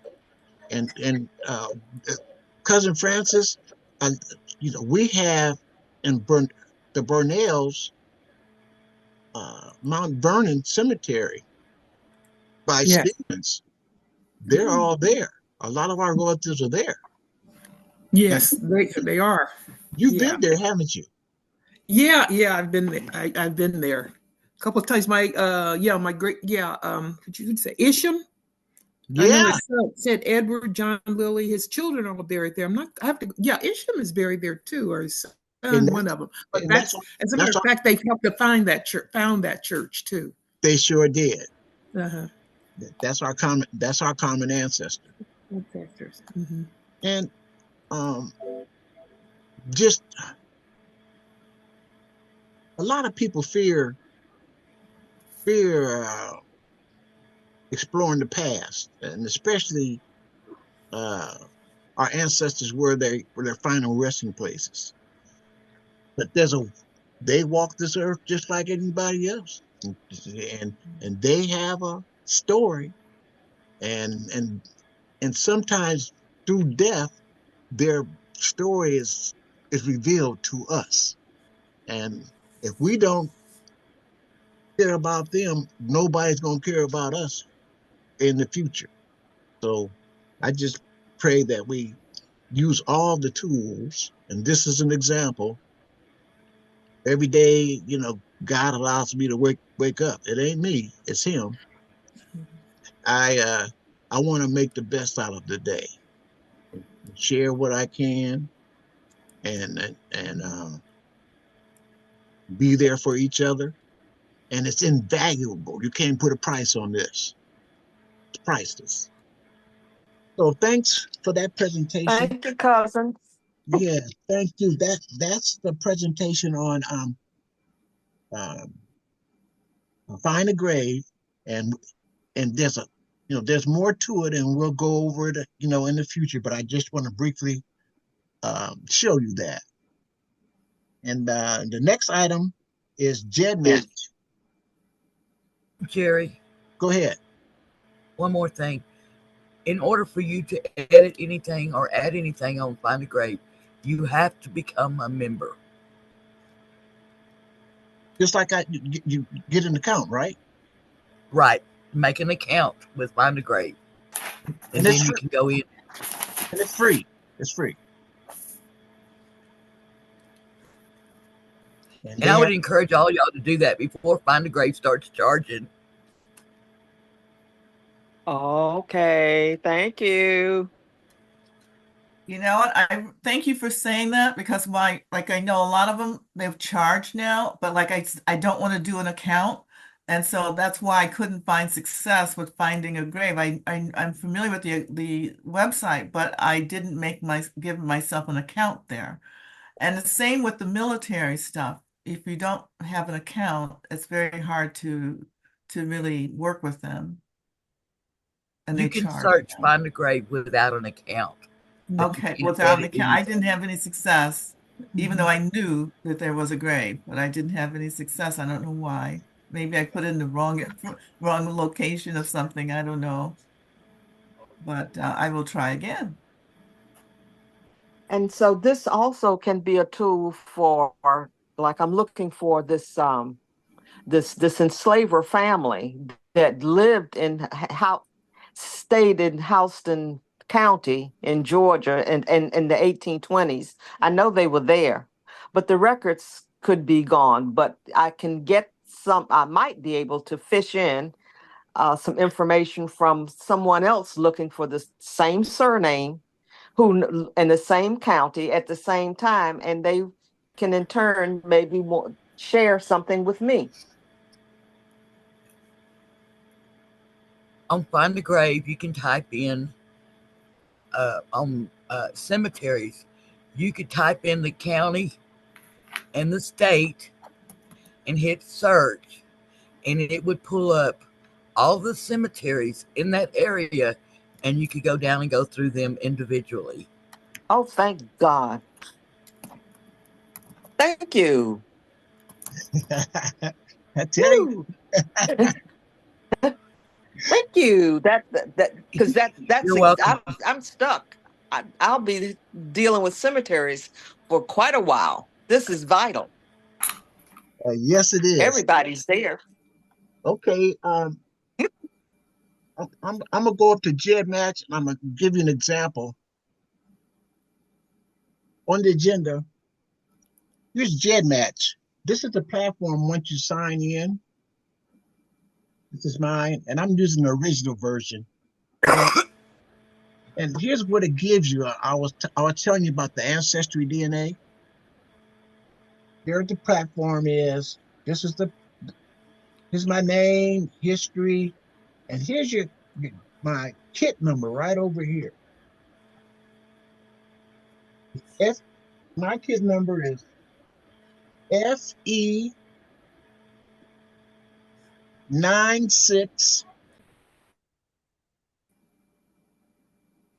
Oh, I better not say mine out loud. I better do mine like everybody else. Put it in the dang do it in there, I do that. Is that S as in Sam? No, I just put it in the chat because these get converted. I don't want you don't put that over your names. Okay. Okay. Okay. Okay, Sorry. okay. Let me keep going. So here's the GEDmatch, and my kid number is right there. And here's some things that you can do with it over on the right hand side. How to use GEDmatch. It talks about that. You can upload your DNA. Once you open the account in GEDmatch, you have to upload your raw DNA from whatever platform, and that's what people have done from 23andMe, MyHeritage, Ancestry. So once they, Family tree. Yeah. yeah, Family Tree. Once they do that, they get a kit number. Here it is. Bing. And so some of the things that you can do with it, free tools, is you can do one to many, limited version, one to many origin. It'll show all these people that are from these other platforms who you're related to. So let's try that one. That's one to many. So I'll get all the lists. And then the other one, I can compare two lists, two kits. And I'm going to compare Tiffany's and mine for you all, for example. And we're going to see who's related to us, Tiffany. Okay? The first one is the one, I'm over here, one to many original. Click on that. Kit number, here's my kit number. And I'm going to display the results.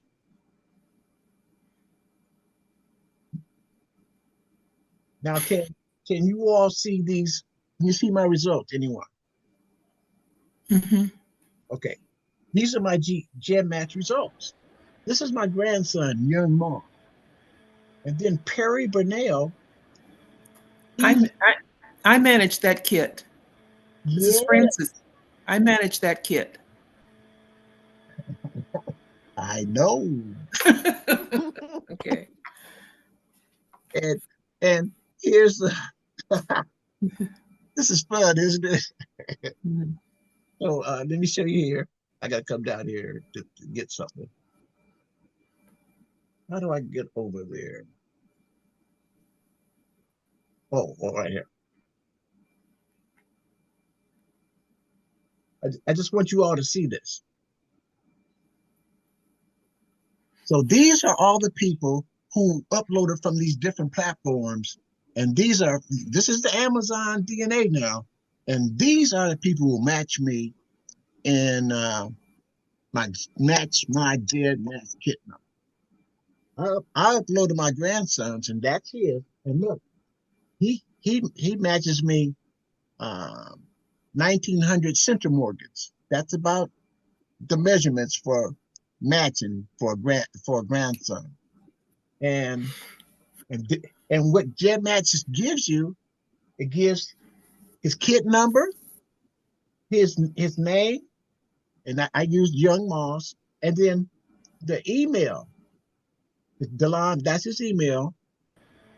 And watch this.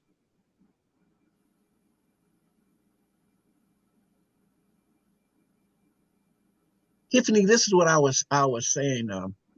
Now, and this is the testing company. You see that? Ancestry, Mhm. my uh, uh, my heritage, family tree DNA, 23andMe. See, so these people did theirs. They're up on this here platform. Now I see more DNA relatives that I can connect with. So that is one of the main purposes of uh, joining GEDmatch. So wait, you went to one to many, right? That's what you're looking at? One to many? Yes. Okay. So if you have in an overlap column and it's pink, what does that mean? I'm just looking. I'm just looking at this right now, Okay. uh, and, and I wanted to show you this too, Tiffany. Over here, Mm-hmm. the kit over on the left hand side, those are the kit numbers. Okay, I see that. Well, I'm gonna put it down here so I can see it right. And I really say over here. It's my big screen over here.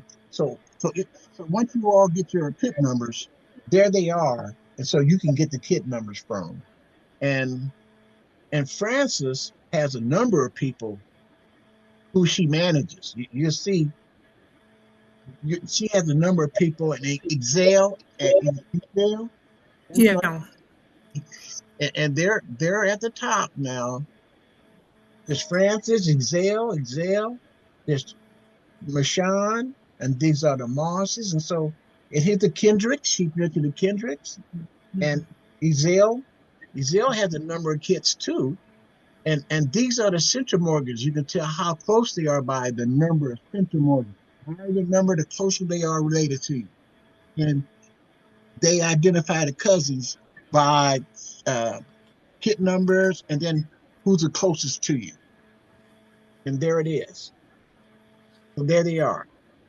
And just a brief story. A few years ago, maybe 5, 6 years ago, maybe longer, uh, I I um I met Frances at her house, and Excel, her nephew, was there, and they asked me, do I have any other cousins that are Burnells that would be willing to take a test because they want to have as many and have a test base.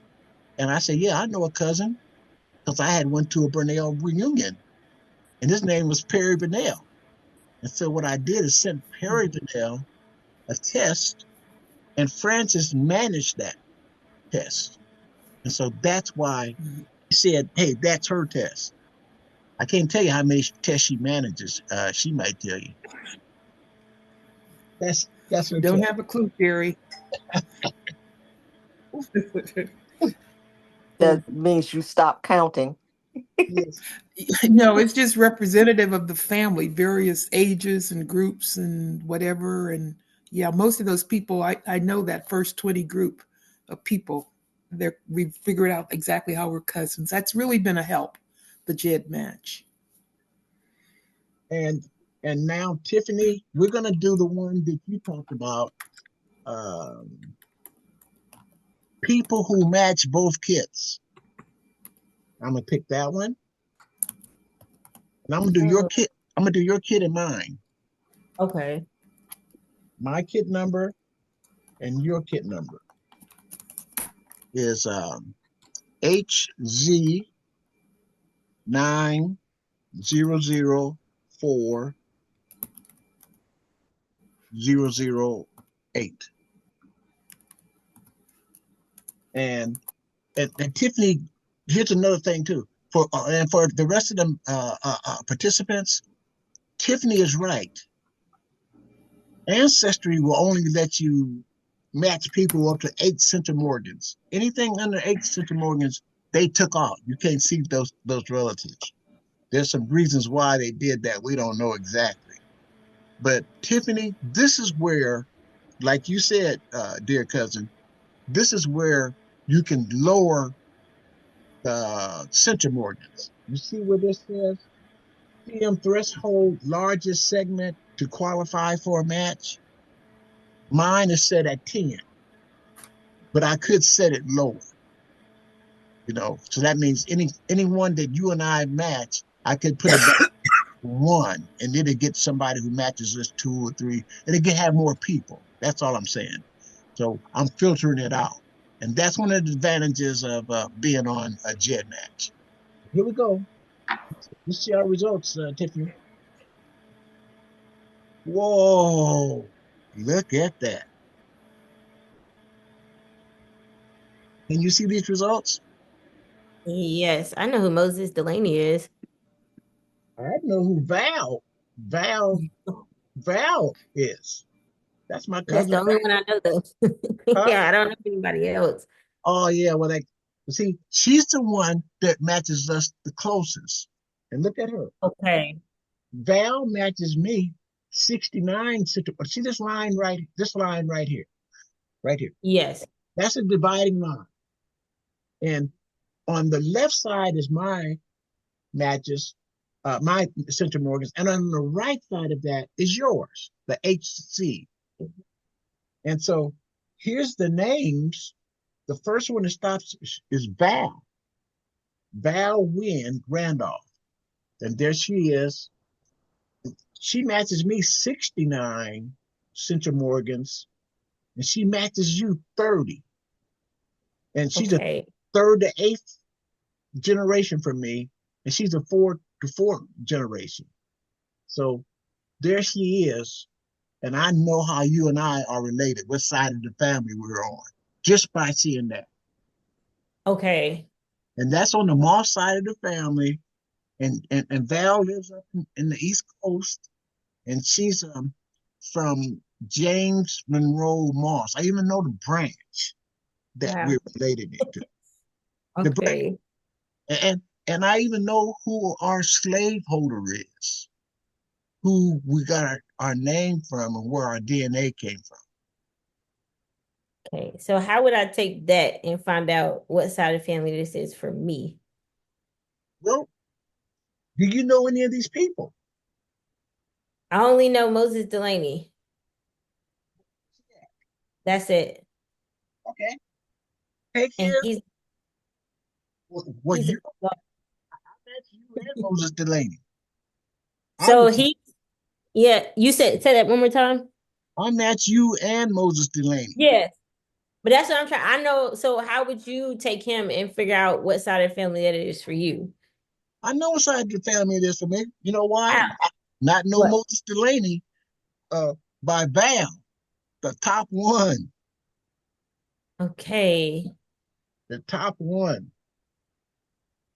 I'll Wow. be able to I don't know what Moses is. I don't know if he's I don't know if he's an ancestor or what. An ancestry. He's Ancestry. He's on Ancestry. Okay, we'll be able to process that out. But that's an Okay. example of how it works. Okay. Yeah, because I don't know anybody else on that list. Nobody. Okay. So you went to where'd you tell me you went to again? So I could do this.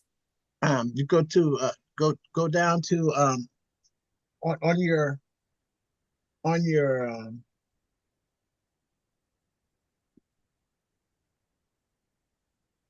over on your home page. Hmm. Home page. This is your home page. Oh, I see it. People who match both 1 and 2 kits. I see it. That. I found it. Okay, and you use the different ones, and then that'll be able to show you. Okay. Because it's gonna show different people too. Like it's gonna show my mother's side. It's gonna show different branches. It's gonna show everything. Okay. The people who match me who took this on the Ellison side, they'll show up too. So we'll have to find that out. Okay. And just so I just add a little bit more to it because we're pretty far out now. Y'all talking about research. I'm gonna show you how. Okay. Some Mossology. We have we have a group that does research that we had over 100 GEDmatch numbers there's a study group on GEDmatch on we're working together with different teams. And Deborah can explain that too. The Freedmen's Friday, they have a group, and my number is in that kit database. And I also have one with Moss Genealogy Research Group. And they do studies. And so uh, there's a group for that in GEDmatch, just to let you know. So that's what I have for GEDmatch. So any questions on GEDmatch? Not yet. What did you think of that, Clarice? Clarice, what did you think of that presentation on GEDmatch? Yeah, I was trying to raise my hand. How do you get onto GEDmatch? Mm, you have to put on a big C for courage first. You get to decide, okay, I am going to jump on that platform, and then when you do, you have to upload your raw DNA. You have to open an account on GEDmatch and go through, the sign ins, open up an account, and then over on the side, once you get your account, it says upload your DNA. There it is, right there. So your DNA, you have DNA for your kit, and that's where you get it from from Ancestry that you have in your program, and then you upload it, and then it'll be in this Amazon DNA platform. Do you advise to do that? Is that okay? What's that? What are the pros and cons of doing that? I mean, everybody seems to be so cautious.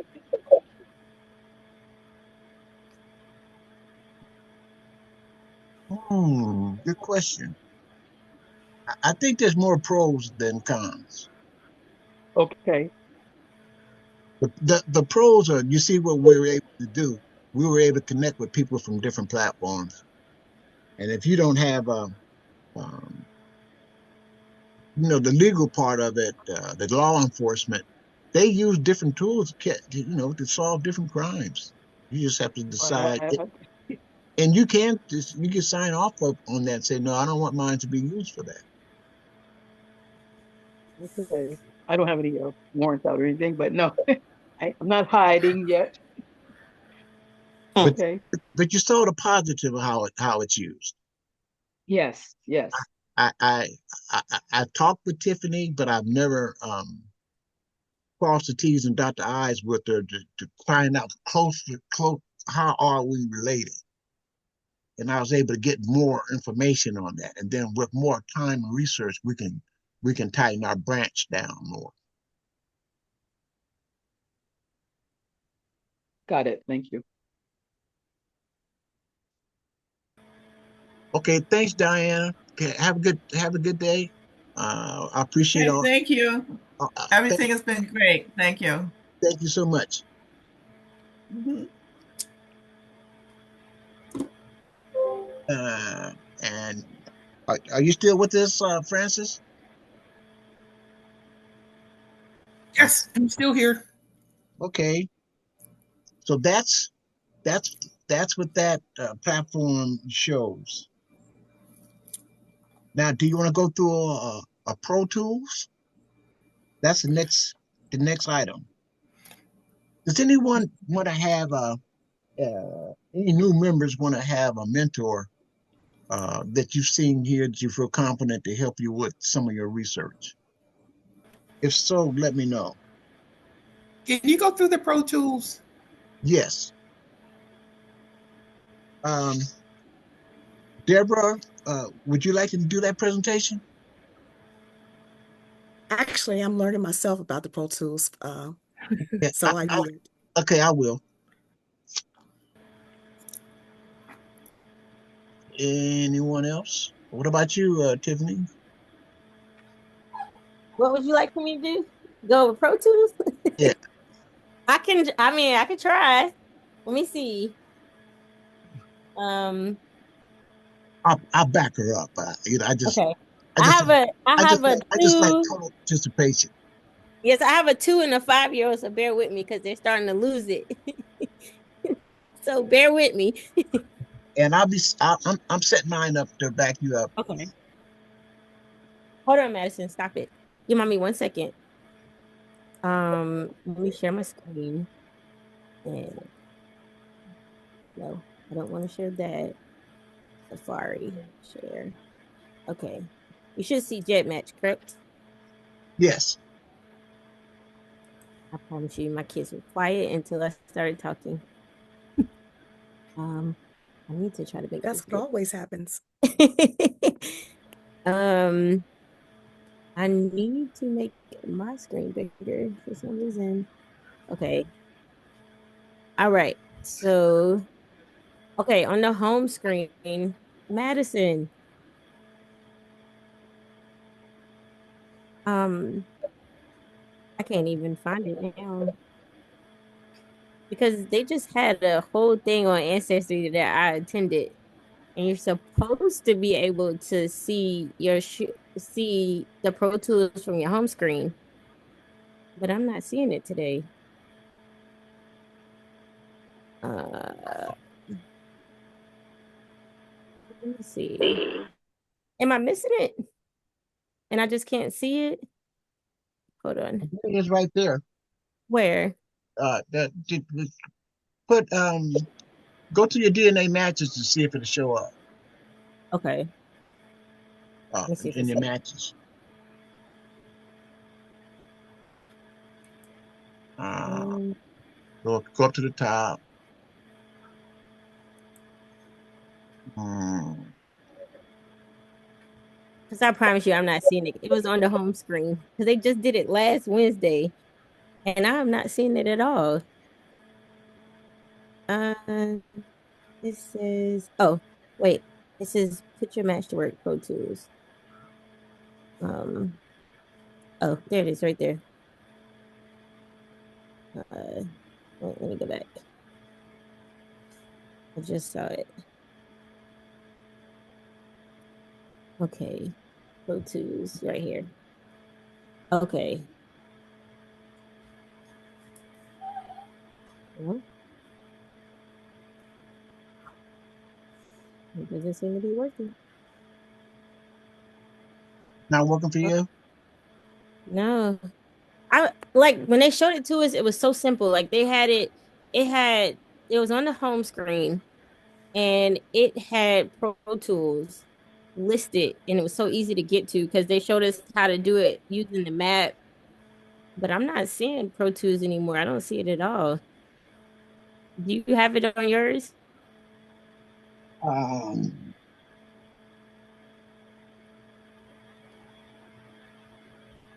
I'm not seeing it.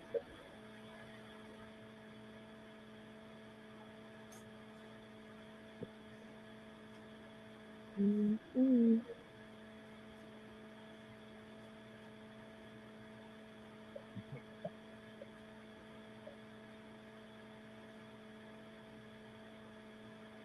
yeah, I have it.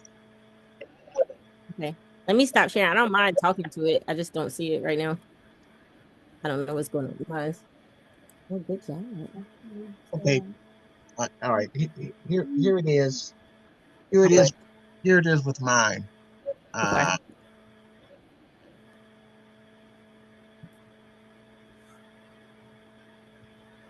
okay. Can you see my home screen? Yes. Okay. Let's do a couple things real quick. Okay. I'm gonna fly through it now. Here's your home screen. Um, you have your home. There's a home. These are the different trees that I have and manage. And this is my Moss-Gildon Senior Family Tree 2023. It's a private tree because I have one that's private, but I have another Moss Senior Tree Master. It's open to the public, but I have to protect the research that I've done without having other people, going into my tree and moving things around and all that kind of stuff. I got to have one of them that's private because I do some research on that and it has to be private. So okay, there so there's the Moss Senior tree right there. The next one here's a search engine, and you can search different things. You can search the census, birth, military, a card catalog right there, and there's member search. I'll show you how to use that as I get into it a little further. And then here's the memories. Remember we had talked about memories earlier when we were doing Find the Grave memorials, and in my tree, this has these items pertain to memorials in my tree. As you see, there's headstones, and this is my grandmother's. So it deals with my memorials and stories, death certificates, all right there. And these are my relatives. So this is where the memorials come in. And here's Harriet Burnell Kendrick right there. And she's one of the she has a very dynamic story. And then it goes up a little higher to different people. So that's an example of what the memorials do. Now let's go to DNA. Over on the side, look at this. I have a certain amount of people on my tree, 1,371. And here's the Pro Tool shortcuts. There they are over there. Now, I'm going to pick on that so you can see what they are. And you see this screen, Explore Your Pro Tools. You see that? Yes, I see it. Okay. You can, this says check your tree right here, view matches, visit all people's page, tree insights, tree mapper, and create a report. So if I want to check my tree, I'm going to check my tree. What it does, it'll tell how many possible duplications there are, and you can change these duplications. It'll compare. If I have something, I can clean my tree up. So that's what that does. And some people have no documentation, so I can add documentation, and then other errors you can go over that. But that's what that one does. And let's go back to that. Go back.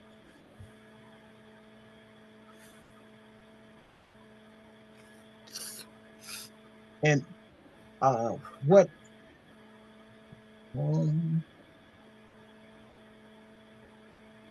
I'll be moving with it. And here's a new tool that it does. Look at this tool. It's called Create a Report.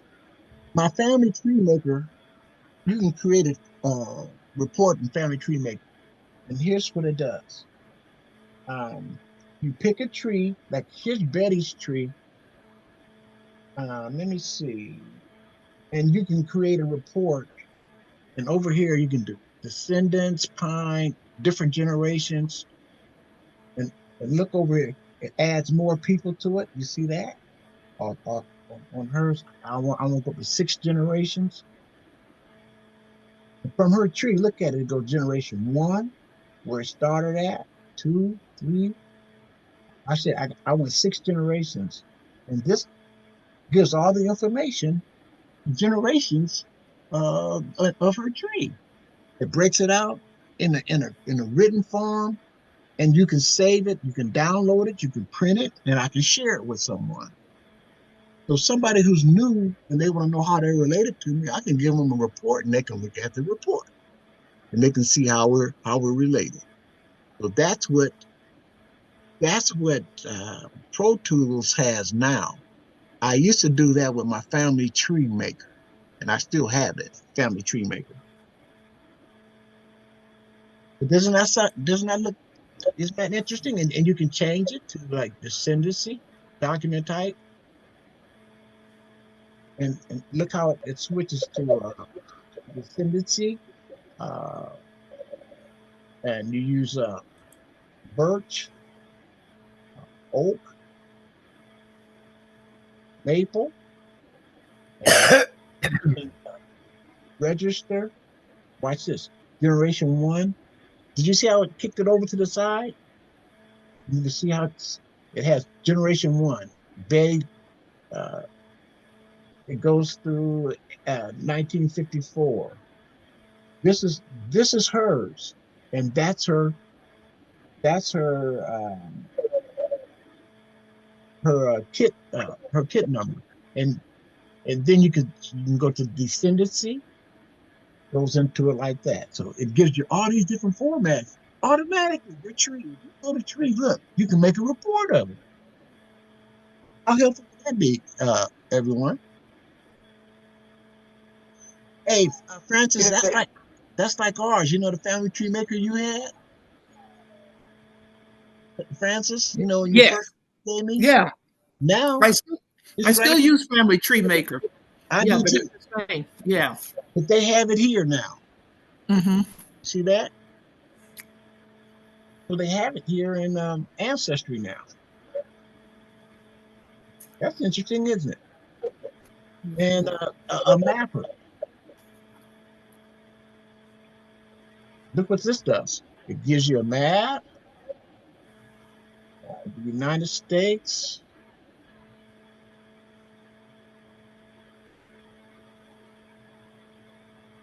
So it shows you all the and then you pick like number of people 1 through 6, for example. It'll show you where the people are located in right here is where they show you where they're at in the United States. Each of you have this one. Go over to any of your DNA matches summary and then look um, uh, uh, by location.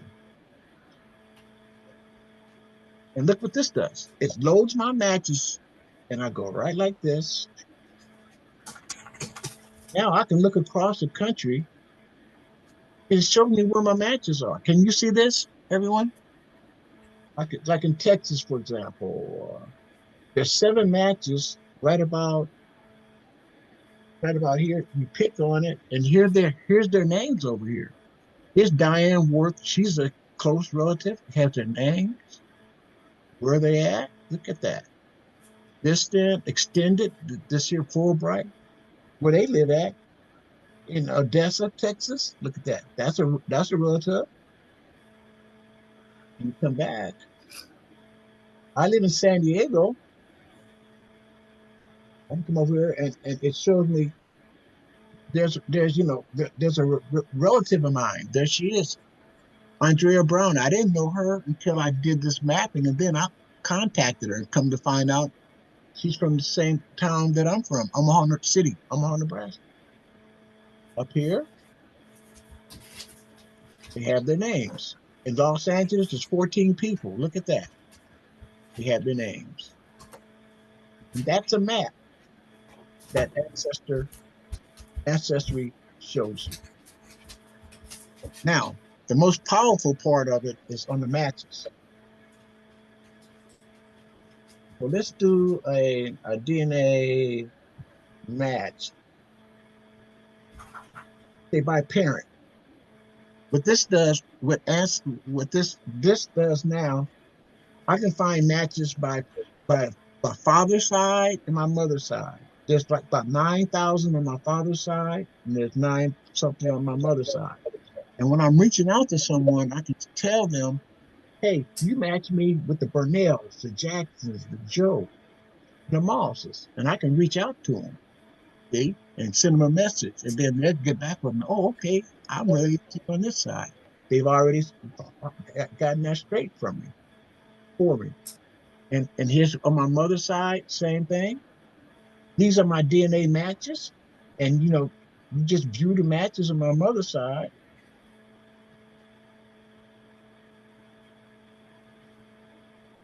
And here they are. They're all, these are the ones that are on my mother's side, and I've already coded them. That's why I have M's for M for my mother's side and her color. And then uh, on my father's side, view his matches.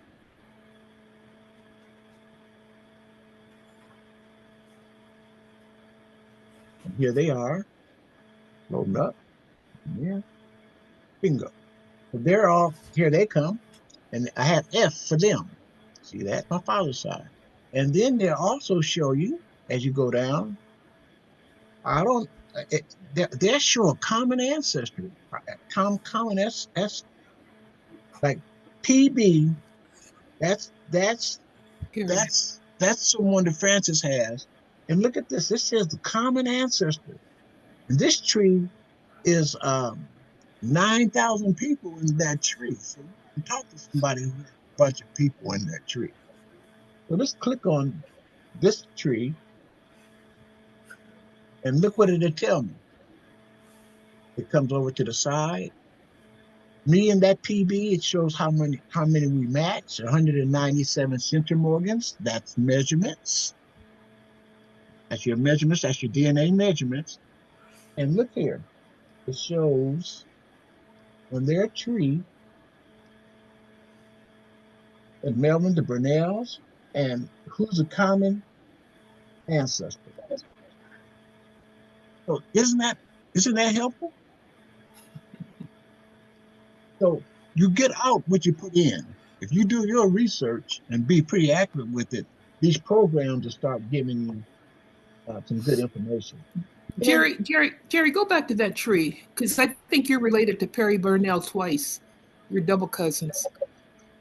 okay, well, What on one of Perry? them, one of them is on the Moss side. That's John Lilly. He married a Lena. He married a Lena. Somebody married a Joe, and I think I want to connect it with yeah, probably is. I just can't remember, but I know there Joe married into the family, and I Joe, think some of my kin, yeah, the Joe family, and I think the Joe's related through my Kendrick's family, so we're probably related about 10,000 times. twice, yeah. The Mosses married the Burnells 4 times because they lived in the same areas. The Burnells and the Mosses. There's 4 different times that they married a Burnell, and John Louis Burnell is one of them. And he's the one that has a lot of our connections. So there that is. That's an example of the Pro Tools. You see the match. And here's one thing that this is different. Clarice and I, we saw this. They go into common surnames in your tree. So it talks about the different ones and the different Smith, Roberts in my tree, and it has a certain percentage for that. This is Betty's tree for though. I can see that right up here what hers is. Insights. So that's I do want to show you this one. I gotta do a share match. DNA matches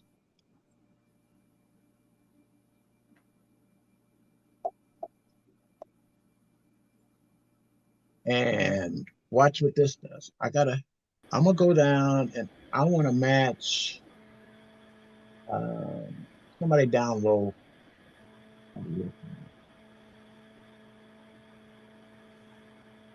And let's pick I'm going down even further. Oh, look, let's do this at Kim Dorsey because she's a double match. So, can y'all see her, Kim Dorsey? She's matched on both of my sides of the family, but here's her tree, and that's Perry Francis and Isam and Eugenia. So here's a lot. The Joe, you see that? You mentioned that. Lonnie Joe and Evelina. There she is. She's a match. So what I want to share with you, we're going to do a share match with her.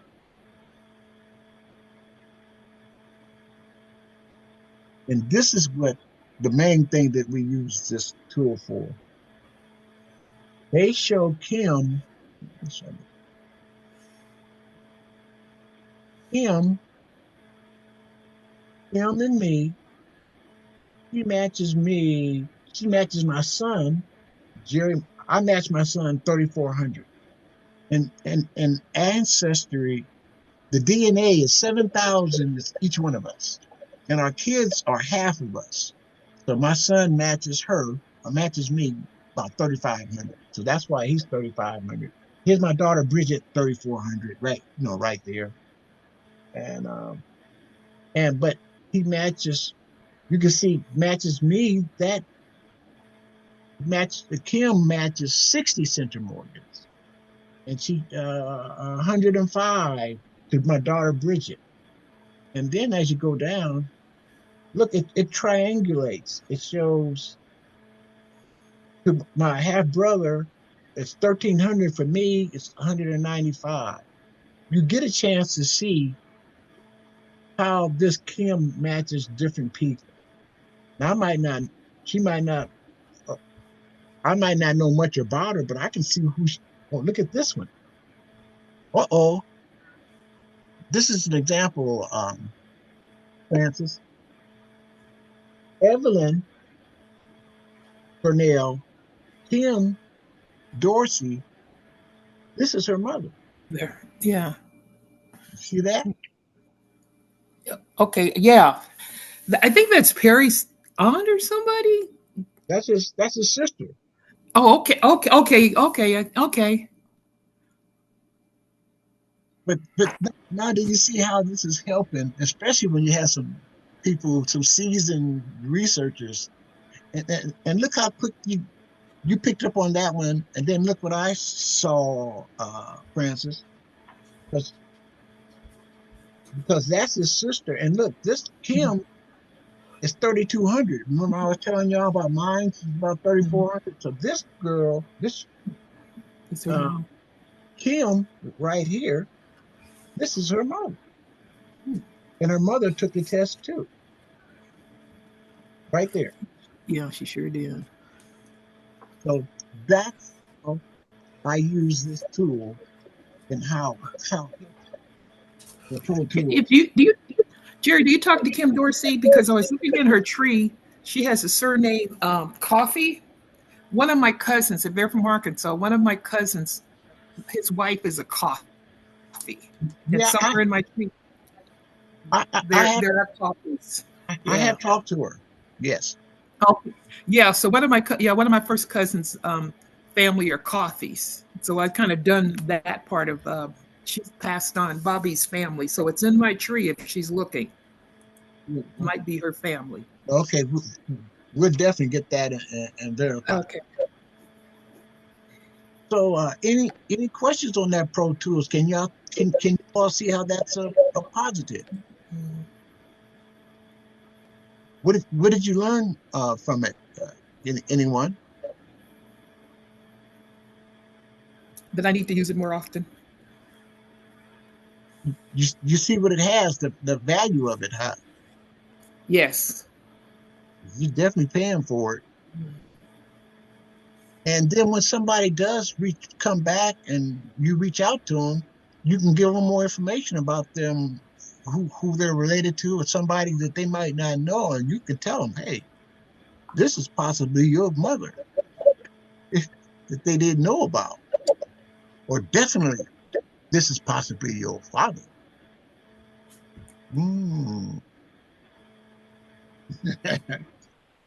I've had, I've had to be that messenger a few times, and believe me, it's something you got to put your big C on the courage to share that news. So that's where we're. I do want to show you one last thing.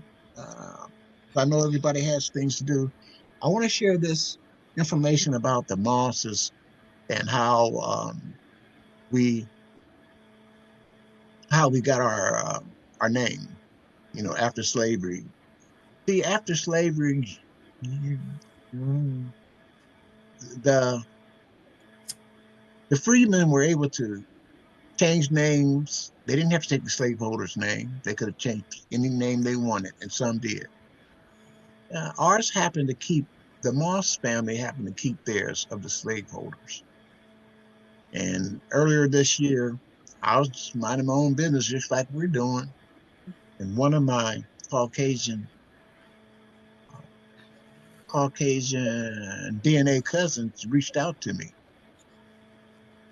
and she said she she feels she's pretty confident she can tell me where we were enslaved. And what she had did, she looked at my tree. Her name is Lauren Day Moll, and she saw that the family was prospering, and that she saw this Reuben Moss, and she saw my tree and who were in the tree, and she said, I'm curious to know how his journey, his story, because based off of my records, my family historical records, he was enslaved by my third great grandfather. And so, I had to step back on that. And then with patience, um,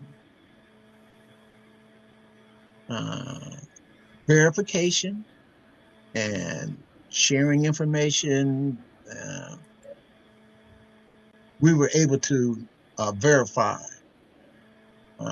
that this her third great grandfather was the slaveholder of the Moss family, and she helped with verifying it by her DNA. Now, are you interested in see one of her documents that shows verification? Anyone? Yes, I am. Yes. Why, Tiffany? Because I am learning. So we can keep it going because everybody's in transition right now. My generation we need to step up a little bit. Okay.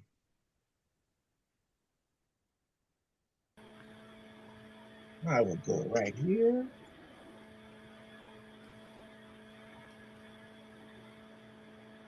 Hmm. Uh,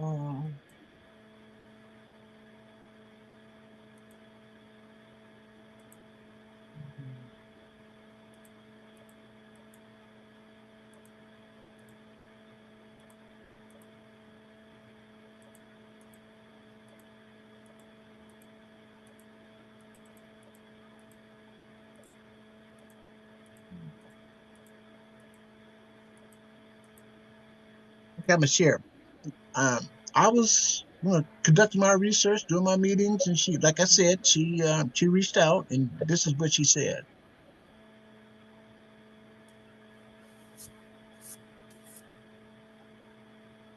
Make it bigger.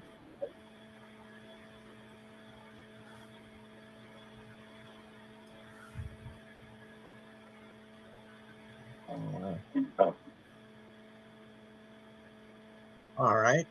Can you see this letter? Can you see it clear? Yes, No? I can see it. Okay. I had sent I had sent my Betty. You have to make sure you mute it, Betty. Okay.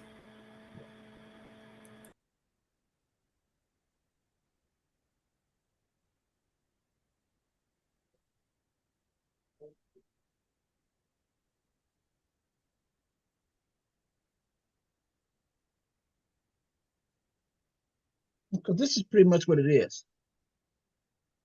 I pray all is well with your family. I've been studying my family history for many years.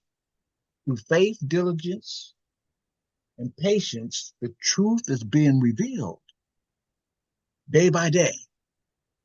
The terrible sin of chattel slavery nearly destroyed my family. It separated families and still does until this day. God's gift of DNA is a wonderful tool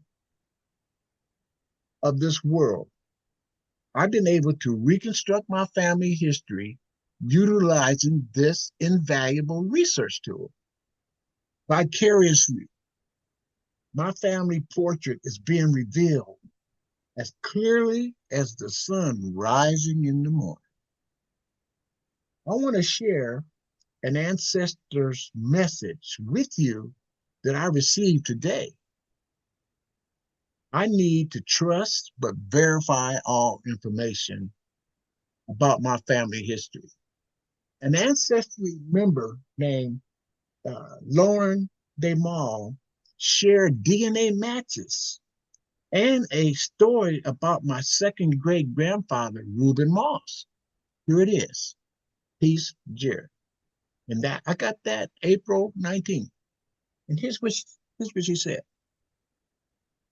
Dear Mr. Moss, my name is Lauren de Moll. I live in Philadelphia. I am a DNA match to at least 7 descendants of Reuben Moss. I've looked carefully at a lot of records, and I'm pretty sure Reuben was enslaved in Alabama and Arkansas by my third great grandfather, Jackson C.C. Moss. It looks like Jackson C.C. Moss may have been Reuben's biological father, which will make his descendants and me about half fourth or fifth cousins. I believe it's important to be honest about our history, and I plan to share with my family all of what I've learned about our ancestors, the good and the bad. I'm ashamed that I have ancestors who were slave owners, but I'm happy to see that we have cousins who are thriving. You have obviously done a great job, research job, and I've copied a few of your photos. I'd be thrilled to see your family tree. If you're willing or have any more information you may have learned about Reuben and his immediate family, I'd be very happy to share with you what I have learned if you're interested. The tree I have posted under my name is just a bare outline, but I have lots of information that I'll be happy to share, just to let you know. Thank you and best wishes to you and yours, Lauren, and she gave me her email.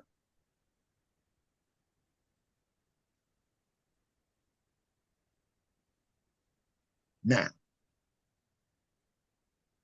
that's the introduction. What's your feedback on that? What should I do? What do you think I did?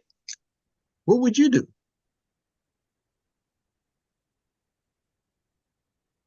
Come on, speak up. I would message her back.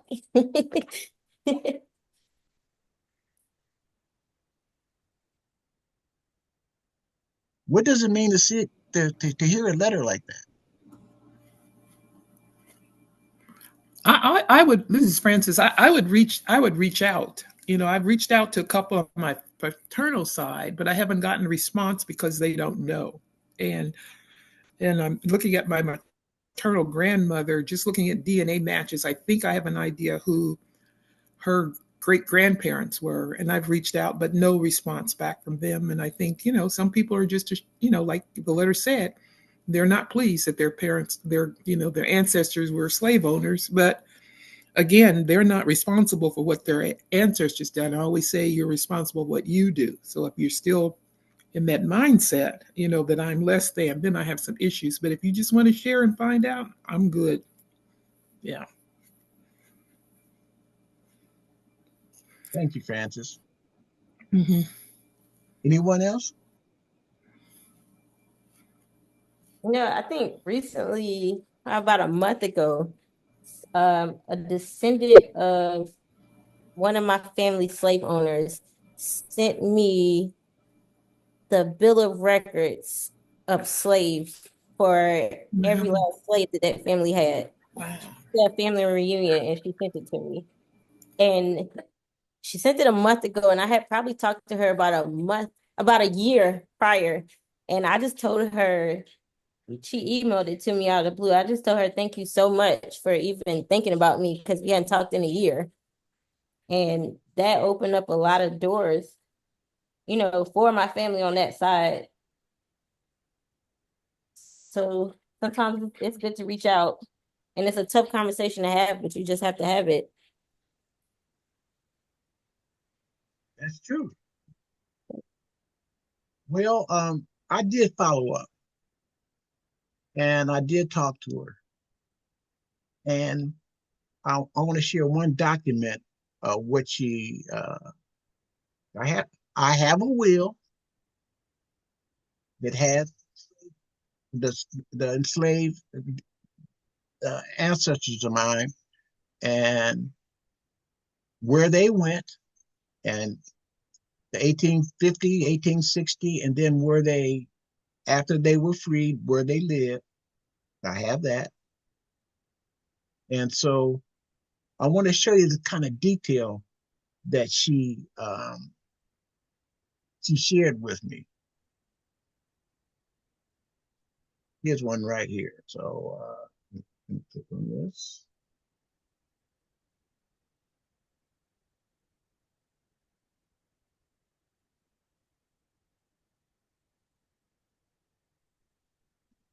Okay, just look at this. You know that JCC Moss that she mentioned? This is the slave schedule in 1850 and 1860. In the schedules, they just had the the um, the sex and the age and the race. He put the names in. There they are. The names. That's in the 1850 on this side. And this is 1860 because he had more 10 years later. And there they are. And here's mine. In 1860, Reuben Moss. But you got to take in consideration some of these, and some of these, they were these women, Emily Brown, Amilda, they were younger, and some of these other ladies, these were some of the ones that were the possible mother, but she definitely has the father. And so here's what she did. She sent me a document like this. The descendants of people who were probably or formerly enslaved by JCC Moss. And so she goes into it. She put the color coded, his Rufus and where he was slaved at, slave schedules. And then she talks about the different DNA. And now she's going to start putting some comparisons of the DNA. And my cousin Tommy, he's white. This Anthony has 99 centimorgans match with Tommy, also a match with other Moss descendants. And so look at that. She goes through and starts putting these kind of documents together. And here's another one as it goes through. She's talking about this Hobson. She's 25 century Morgan match with Lauren, also a match with other Mosses. So she goes through and breaks it down and goes through the census and gives the information. There's Jerry, the slaves, and then they go down further, and then there's another one. I'm showing you what she's sending me now. This is what she's sending me. Jerry, have you sent that out to the people on this? Because I'd like to have that, because I'm looking at some surnames and I know that are into the family. Not exactly how, like Atkins and Anthony. Oh yeah, I got all them. I know where they are related. Yeah, I kind of know how they're related, but I'm really curious now. This is there it. any way you can send? Is there any way can you email that to me? Oh, I sure can, cuz. I sure can. So let me show you this. And I told you about Reuben, didn't I? I mentioned this to you. So here's Reuben T. Laws. And that's my second great grandfather. And they have where he was born. This is the slave, where he was enslaved. And it has his history. Alice, they're on this census, 1870 census. Now that's when you have names on 1870. And it's Emma, and this is my grandfather and his brothers and sisters. And here I am, Jerry Brent Moss Sr., DNA matched to other Moss descendants, black and white. And so here's my group right here, Thomas Moss. That's my second great grandfather. And then she goes down again to Joshua Davis, 14th century Morgans, match to Reuben, William Moss. So, you remember I showed you about a Val Rudolph and Mike McGee, and he matches. Tommy matches. Look at here, Tommy. This is her. He matches Val 111 century Morgans, 111. And he's a white guy. Tommy Lewis is a white cousin, and Lauren is, and Val match. Lauren is 15. The Tommy matches is 111 century Morgans. Mike McGee, he thought he was white until he talked with me and we got on GEDmatch. And we compared on GEDmatch, and I said, "Hey man, I'm not here to spoil your parade, but we a DNA match." I said, "Well," and they went and started verifying, and then they came up to find out that they are a match. And you can see there he is, Mike McGee, a real good cousin of mine that I met when I went to Omaha. He came down from Minnesota. So people who you didn't know, now we know, and we collaborate. So that's a blessing. So that's an example of the detail of Springfield and all this. Yeah, I know all those Atkins and all that. So that's an example of the detail that she's provided.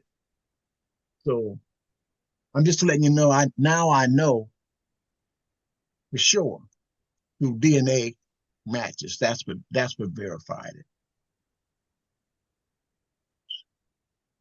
So what does that sound like to you? To hear that, to see that information. It's confirmation for you, I hope. Well, Francis wants to see it, Yeah, because I think it answers some questions for me. Like I said, my niece suddenly matches. There's Mosses in her family from Alabama, and so this might give me an idea, something I can share with her also. Yeah. That is, they are from Alabama, because that's where they were in Alabama. Yeah. That's one of the places. Yeah, that's one where they were enslaved. So I just wanted to let you know that this is the kind of detail you might uh, wake up in the morning and somebody might reach out to you and have some information, and then you you're doing your research and look, acres of diamonds were just shared with me to verify DNA verification. So I'm not going back to all. I'm not going back to England and Scotland and all that. I'm staying where I can, from there, from what I found out here to what to see your faces, all of your faces. And the same thing applies to Betty. Dear Betty here, she's doing the same thing on my mother's side, but she hasn't been able to. We haven't had this kind of specificity on DNA matches, and Francis, I definitely will give you that information. Yeah, thank you. I'll share it with you. Let me see one other thing for you. I mean, how many of you have seen?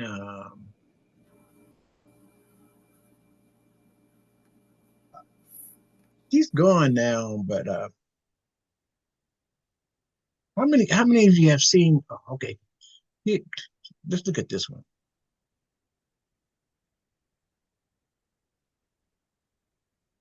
Let me pull this one up. Yeah, this one.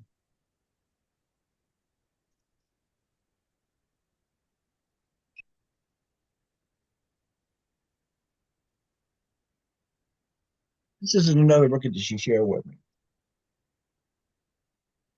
Let me make it bigger. Descendants of Jackson C. Moss. He says there's a list of 14 individuals or couples who she believed or may have been enslaved by him. And then she's listed them. She has their names, and now you can start seeing their names over here, males and females, in 1860 slave schedule. She goes on to put colors, see the color coded. And then, there we go. We're going back to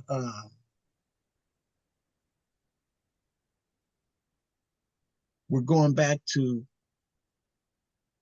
information about them and how they're from the censuses, and then how they're related.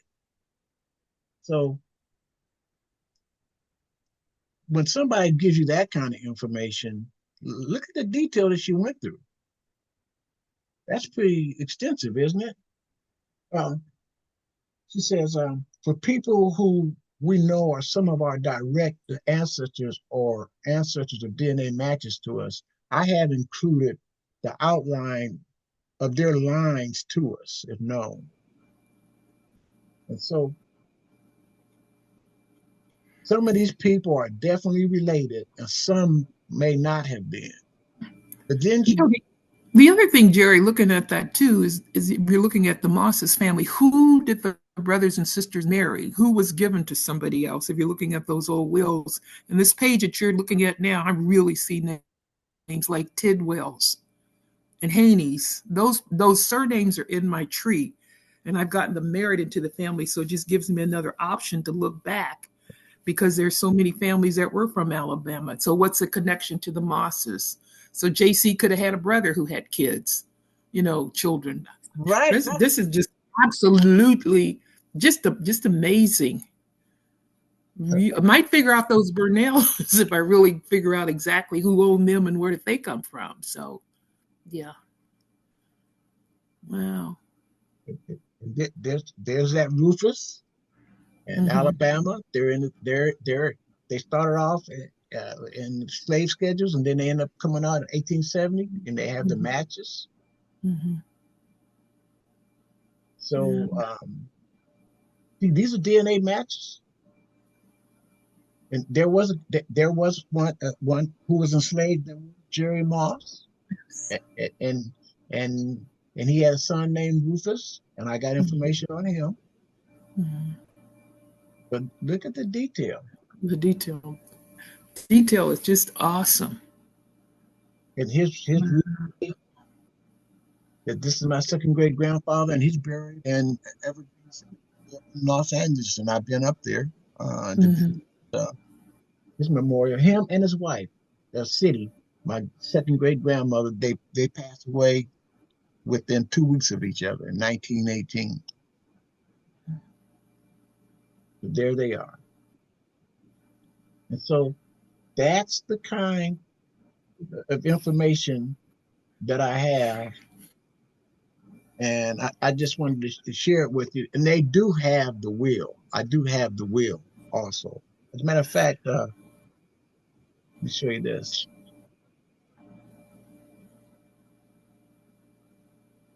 Let me see.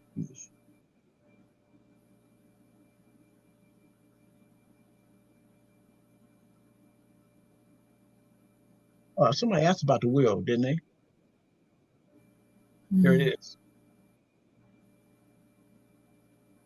The will. This is Thomas Moss, and he was a and this is where he was in Alabama, and this is his last will, and he died without he he died without a will, so this is probate. But anyway, they go through and go through all their information, and they have um, this is one of the Negro women, Tilda, or her child Sarah, valued at $700. I also plan to give my daughter Rachel during her life and her death equal divided amongst them. Negro women Annie, she might, and her Annie and Harriet and Negro boy Andy, valued by me at $700. I also give daughter and her bodily heirs, Negro girls Margaret and Caroline, valued at $700. So it goes through all that, and here's the Jackson CC, different kind of land they're giving him. Negro woman Elza. And so when it comes up to that's one of them, and this is the second page of it.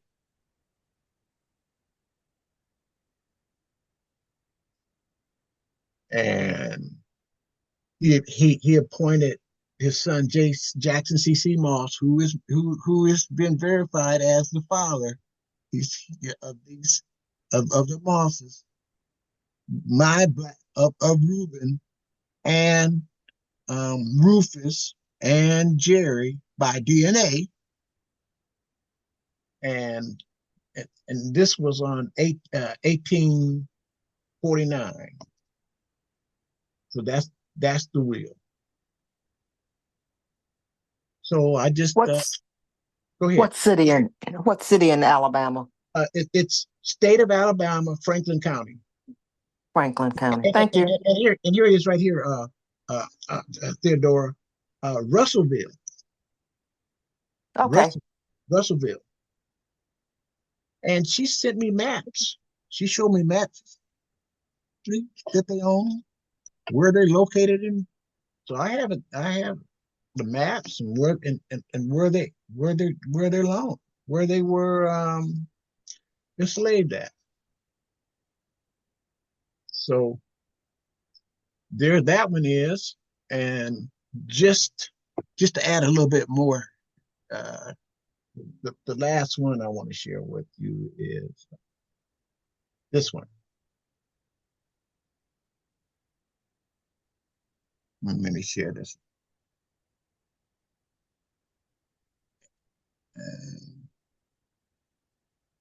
Now this is on my mother's side. Can you see this one? Everyone. Can you see this wheel? Yes or no? Can you see this wheel? TABAR.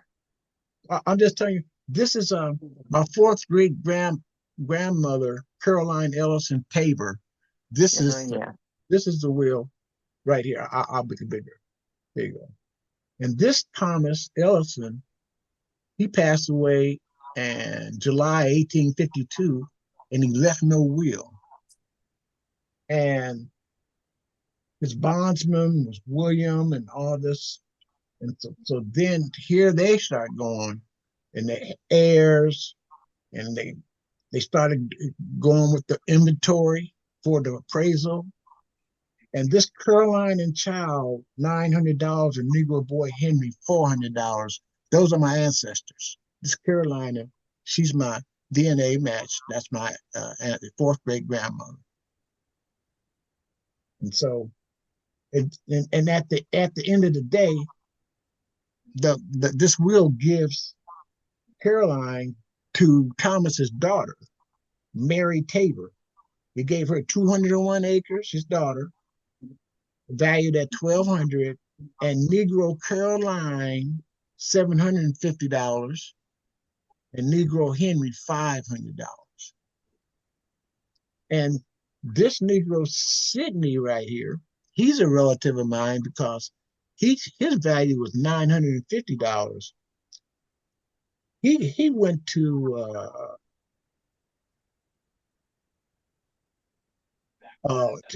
one of these, to his other son, Augustus Ellison, 129 acres, and Negro Sidney, $950, and Negro Peter, $275. Well, the reason why he was hired, Negro Sidney, he was the breeder, and he was the father of this child here, this Caroline and Child. He was a father, so he was a father of some of these kids. And the reason how that comes out is afterwards, some of my DNA cousins in Texas, they verified this Sydney as a relative. They all migrated together. But this is another story. This is my Texas story. Jerry, do you have any Ellison cousins in Kansas City? Maybe, because when we talked about names, probably yes. Okay. I'll send you the ones I know. You can probably I will send you the names I'll put in a message. Their names. I went to school with them, and they are old enough that you could kind of backtrack their families. Okay. Okay. But I just want to share, friend, and thank you all for being patient, and I was able to take, be diligent about sharing the information. Any comments, questions? No, I just want to thank you, Jerry. I said I was going to leave, but it's got really interesting. So I'm still going to leave my house, but I've enjoyed it. It kind of as an inspiration for me to get back into what I really need to do, because I really haven't been seriously researching the family. So, and I also met Deborah, because she's also on that Georgetown University thing too. And I wanted to know, and we're both trying to figure out our connection to Georgetown. So this was very, very helpful. So really, really want to thank you. And I'll put the names in of the two Ellisons that I went to school with. And they've probably been they're in their 80s. So you should be able to kind of go backwards and see. Okay. I'll do that. Okay. Uh-huh. So I know what I will have prepared for the next meeting. I will have it's about 10 Moss Nelson matches that I have from Family Tree, and I will give those to you. And I know that would include Diane. And then I will have the surnames for the parental and the maternal sides. And the locations, I just heard somebody mention Union Point, Georgia. that's liable to be a cousin on a double cousin. Mm-hmm. Well, So location will come up too. Well, and I'll share with you what I have. That's great. My purpose and goal is to share you as much as I can what I have, and that I can verify, and to let you know that there's people who are interested, people who share information, and I wanted to put it out there in this format to let you know that there's what you put in, you get out, and sometimes you get more than. But I just think that you all needed to see that, and to hear from me. It goes a long ways to hear from me, and any questions you have.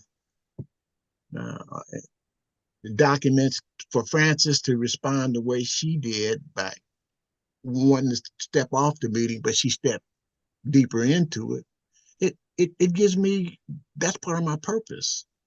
We want to help each other. Thank you so much. Okay. So can we have closing comments? Starting with Deborah, Clarice, Theodora, and then Betty.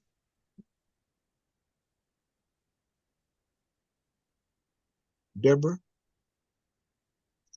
closing comments? Deborah? Okay, let's go with Clarice. Okay, yes, I stayed on because, the more I hear, the more I learn, enjoying that each person with their discovery. So that was my purpose, and I did learn a lot as I continue my search. Thank each and every one of you. Thank you. Theodora, please, closing comments. Another session, additional information. Thank you so much, and I look forward with another session. Thank you. Betty? I'm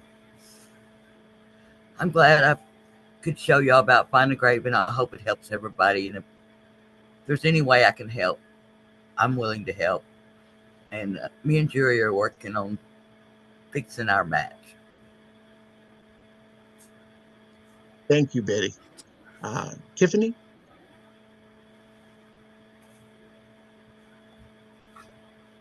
Very enjoyed it. I'm looking forward to the next one, and I just realized today I have a lot of work to do. And if anybody wants to help me with the million brick walls I would be grateful. Well, I'll volunteer to be your mentor. Oh, thank you so much. Frances? No, again, thank you so much, Jerry. I've still got to go meet some friends, but no, I really enjoyed it. It just really got me back again where I need to be, and I really need to get engaged. And just looking all the surnames, especially in Arkansas, I just see so many of the family connections. So again, thank you. Yeah, be sure to send me that information, that tree, because I think it might have some clues in there that I need to figure out the Burnells, because you never know which one of the Mosses traded somebody off and they took the name Burnell. So that will be very helpful. And to Deborah, I'm going to get in touch with Deborah because we're both trying to figure out our Georgetown connection. Thank you again, Jerry. And I'll see you on Friday. I'll talk to you before then, after Thanksgiving. Okay. At this time, it's customary. I nominate for the MVP of the meeting Betty for her presentation. Find a grave presentation and what she's been doing for the last week. But this meeting, I nominate her to be the MVP. All in favor? Yes. From Theodora. Yes. Thank you. It's Frances. Well, there's our MVP. There you go. So it's all good. It's all God. Peace. Thank you. Good night. Good night. Good night. Night. Good night.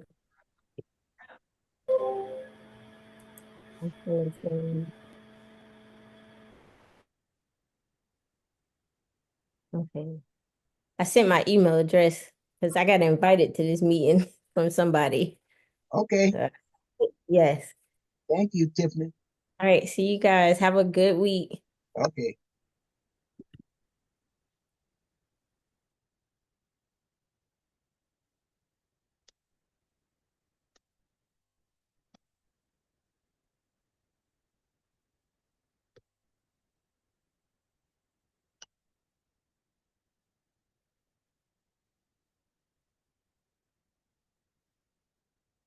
Deborah, she might have stepped out for a minute. A bit.